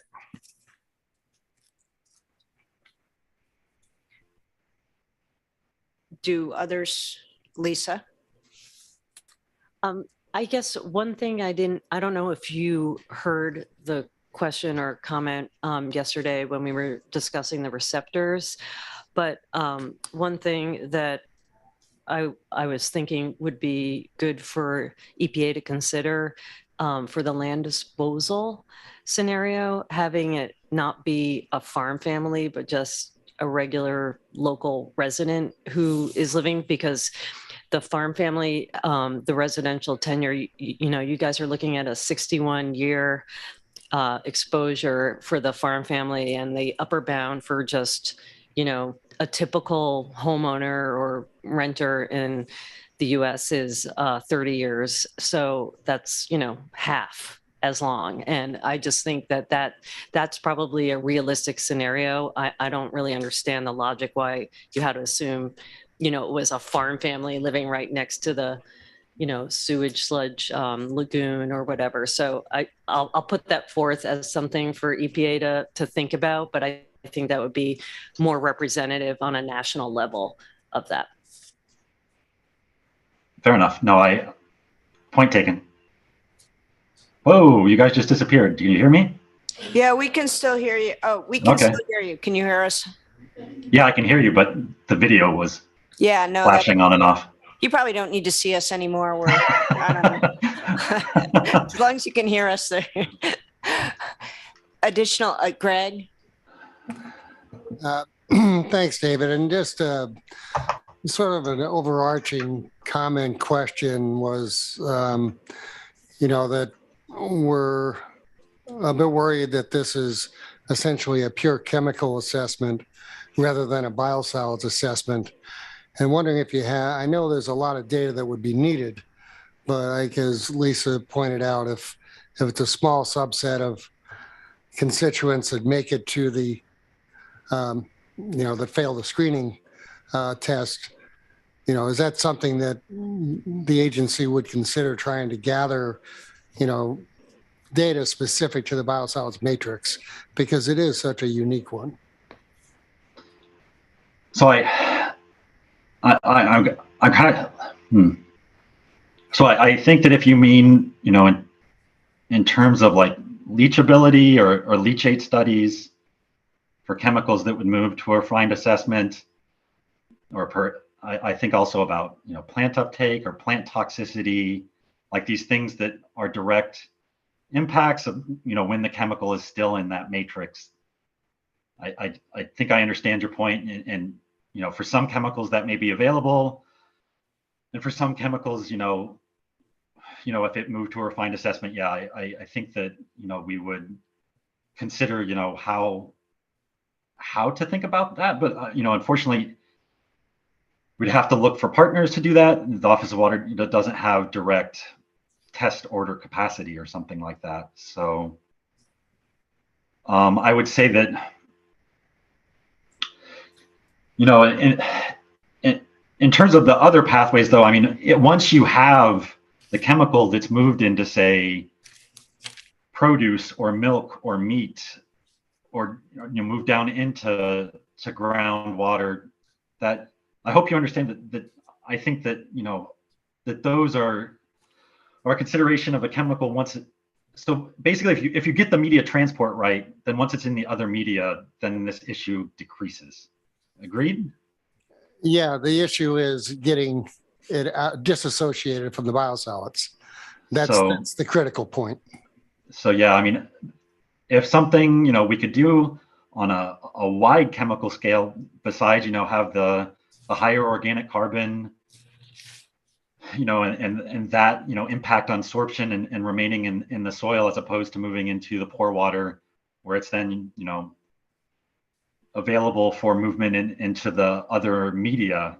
If there's some quantitative way that we can do that, we could, across many chemicals, we would consider that suggestion. And then, but the other things I think would require experimental data, on a chemical by chemical basis, unless someone else sees something I'm missing in that regard.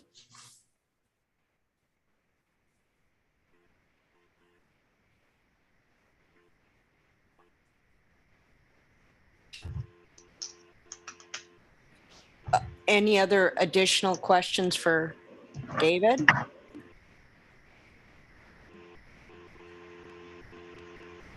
I'm not seeing any additional questions. Okay, Mike. Just a quick point, David, and I appreciate you commenting on this, because I agree with you and your colleagues on this as well. Your handling of the pasture land. I think sometimes we forget that when you're land applying on pasture land, rarely do you till it. The land applier will put that material out there as a cake or as a liquid material, but it costs money to bring a plow out there and to seed it.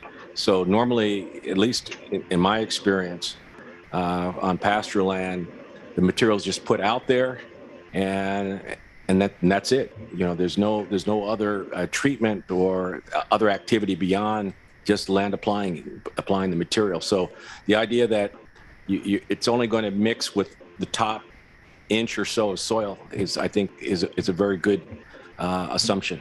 So I agree with that.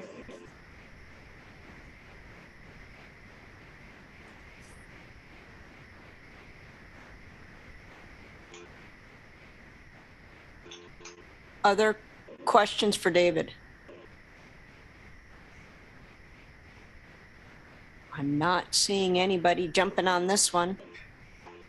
David, thank you very much, David, for all the time and effort. And I'm sure we kept you up last night, so apologies for that. But thank you for getting us answers to our questions in such a timely fashion. We appreciate it. No, thanks for all your effort on this. Oh, I did have one other comment now that I remember it.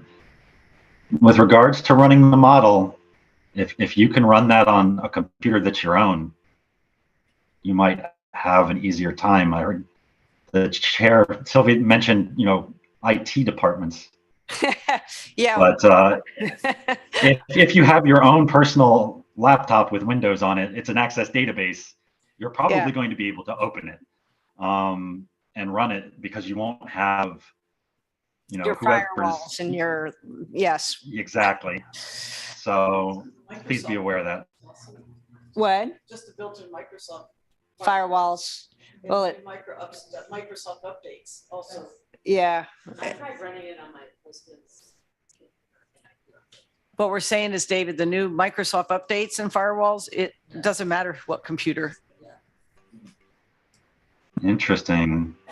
I got it to run on mine the first try. I'm sorry. And we've definitely gotten everyone in the group to run it. I'm not sure what to say. Well, part of it might be the new Microsoft updates because they've all been coming out in the last month with heavy duty firewall updates in Microsoft because so I think it relates to that. So the timing for us was unfortunate. I see. We'll work it out. Yes, Lisa?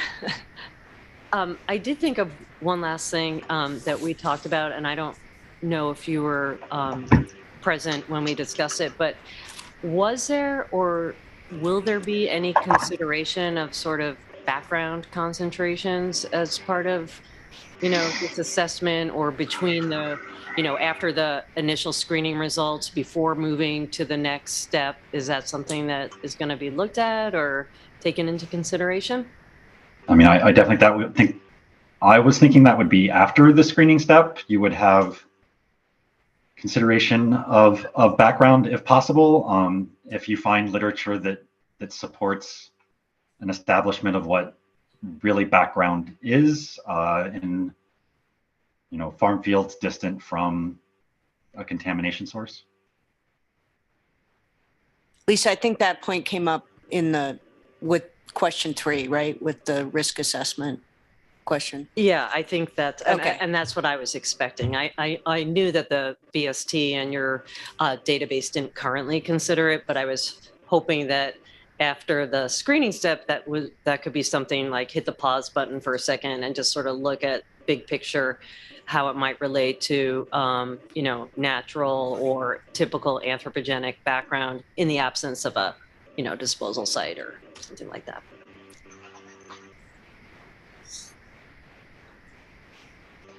If I could get back to the BST and running the model, I'd suggested we get a little bit more time because I don't think many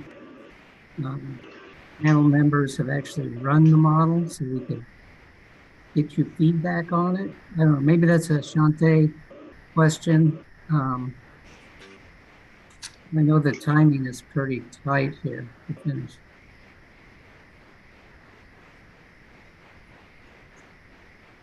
When? Are there other questions before we get on to this question of timing and process and for David, specifically for David? Okay. Oh, thank you again, David. I can't help it if people email you on the side and pester you. Sorry. Nah, Shante might have a complaint about that actually. That's right. Email Shante. But so thank you very much. Thank you again. What? I will turn the meeting back over now to Shante, who will address logistics and how we move forward from here. Yes, first I'd like to thank everyone for your participation and attendance today. Thank you to EPA's Office of Water, David Tobias, for your availability and feedback. It's been well received here, and I know the panel appreciates your time. We are currently scheduled to meet on May 31st. There has been a request to reschedule that meeting to allow for additional time for the panelists to try and work within the model. So we will accommodate that.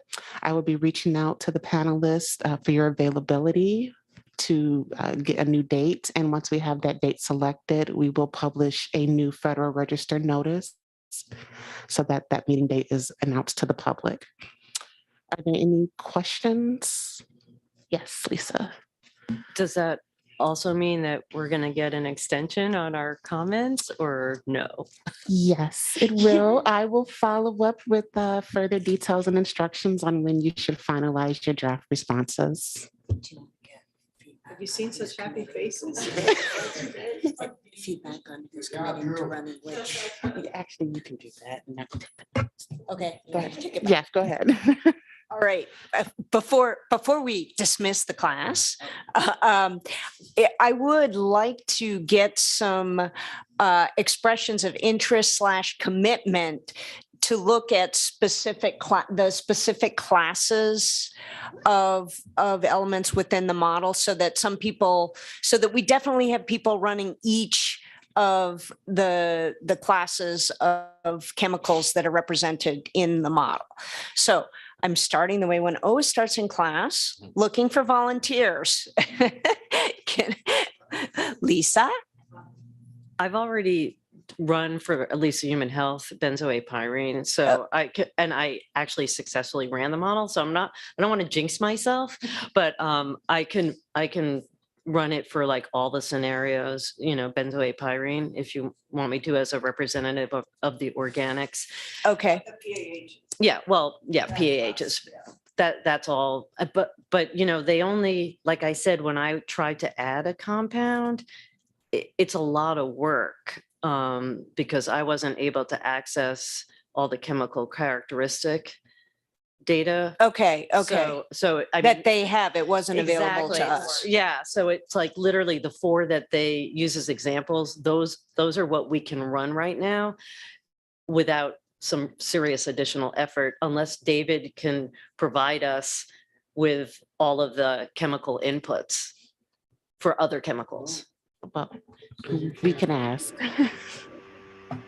Right, because I tried to, yeah. I understand what you're saying. Okay. Oops, there was David again, but he disappeared.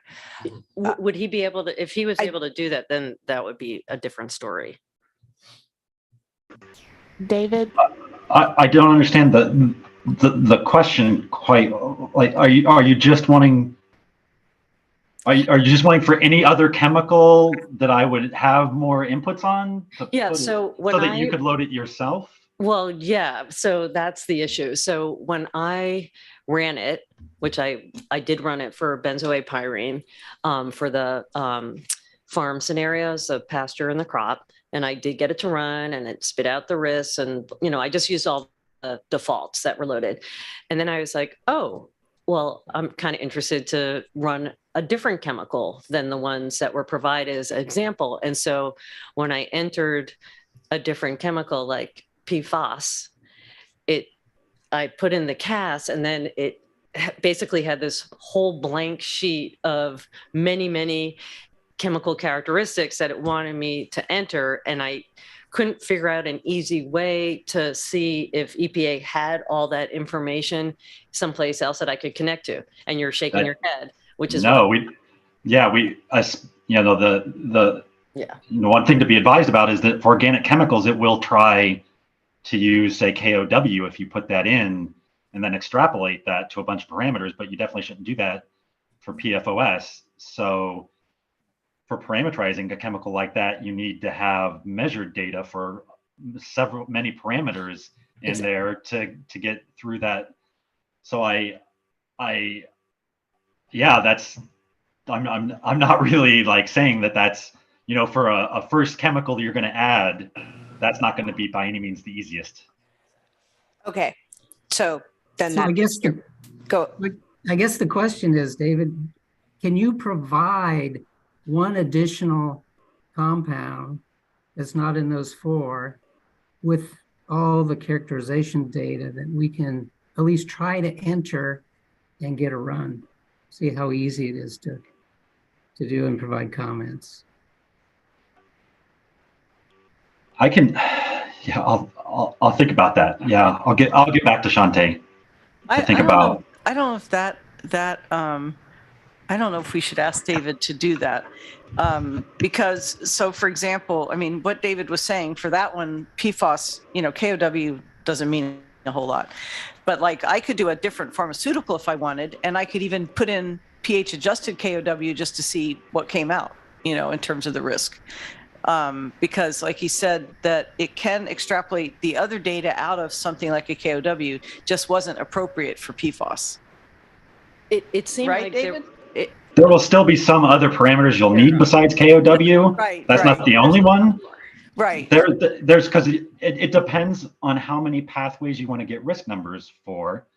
So, if you want to do the entire ecological assessment with, everything, then the other thing that the other thing you'll have to realize is, like, as you think about those parameters, like if you just wanted human health, well, then you could realize you could either set several of those to 0 or just put in any value and then ignore the outputs that don't correspond to what you're considering.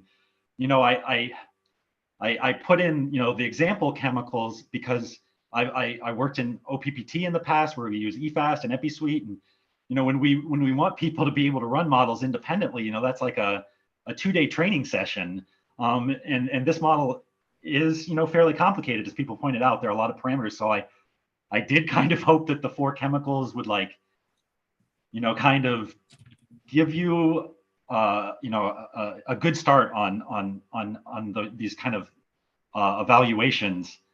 So I do have some, concern about timeline. I know you've got a lot to do besides this. You're professors and everything else. This isn't your day job. And how many hours do you have to really put into this is also the question. So Yeah, I agree. So I think asking David for yet another data set, that's not really going to be helpful. If we're supposed to run the model to see how easy the guide describes it and what, then we already have the 4 data sets there, and we can definitely change the scenarios, like you said. And I mean, to be honest, what you could also do is go into those 4 chemicals. And if you're sure you understand, like they've already got all the parameters listed, you could start changing them. Right. And for the ones that are already in there, and then you don't have to go through all, if you wanted to say like, oh, well, in this one, how strongly is KOW affecting it or whatever, I just spit that out. Then, like you just hit edit fields and you can go down and change any of the numbers and say, oh, that's what happened. And then, as you change more, you could start to make it look like another chemical if you wanted to, but it could be quite a bit of work. Yeah. Thank you, David. Yeah. Yep. Thanks. I just want to make sure we're going to cover the classes here. So the 4 representative classes. So you're going to do, Linda's going to do pharmaceutical. Who wants to do metal?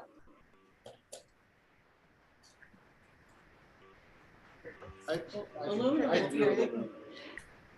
do the metal. And Jen? I can also look at metals, or I do a different one, and there's obviously more than 4 of us. So if it's helpful. Well, I just want to make sure that we're doing, what's our remaining class now? Oh, I forgot. Oh, pesticides. Okay, you'll do the antimicrobials. Well, you can too. I just want to make sure that we're not all doing the same thing. And just in case we have 4 examples, and so we might as well look at all 4 examples. And like David suggested, if there's a key parameter, like we're worried about the effective pH on the aluminum, is there a place where you can adjust that just to see what the output, how that changes things? And that can be informative as well to David, to report back. Okay. That was the main addendum. I can turn it back to you now. I'm done handing out assignments. All righty. Well, once again, thank you everyone for your attendance and participation today. We are adjourning at 2:20 p.m. Sorry, there's one question on the floor. Yeah, procedural question. As we start to work together to draft sections, what's sort of the upper limit of number of people working together or getting together like on a call that would be acceptable? You should work within your subgroups. So what I'm thinking is we talked about this issue of overlap between the subgroups. And so most of the subgroups are 3, but if we extend it to 4, there are, I think, 3 or 4 topics we could combine together, 4 of us working together. I don't know if that would be If the leads of the subgroups want to get together, okay, that would be acceptable. Okay, great. Thanks. Thank you. Any other questions? Great. Thank you, everyone. Have a good afternoon. We are adjourned.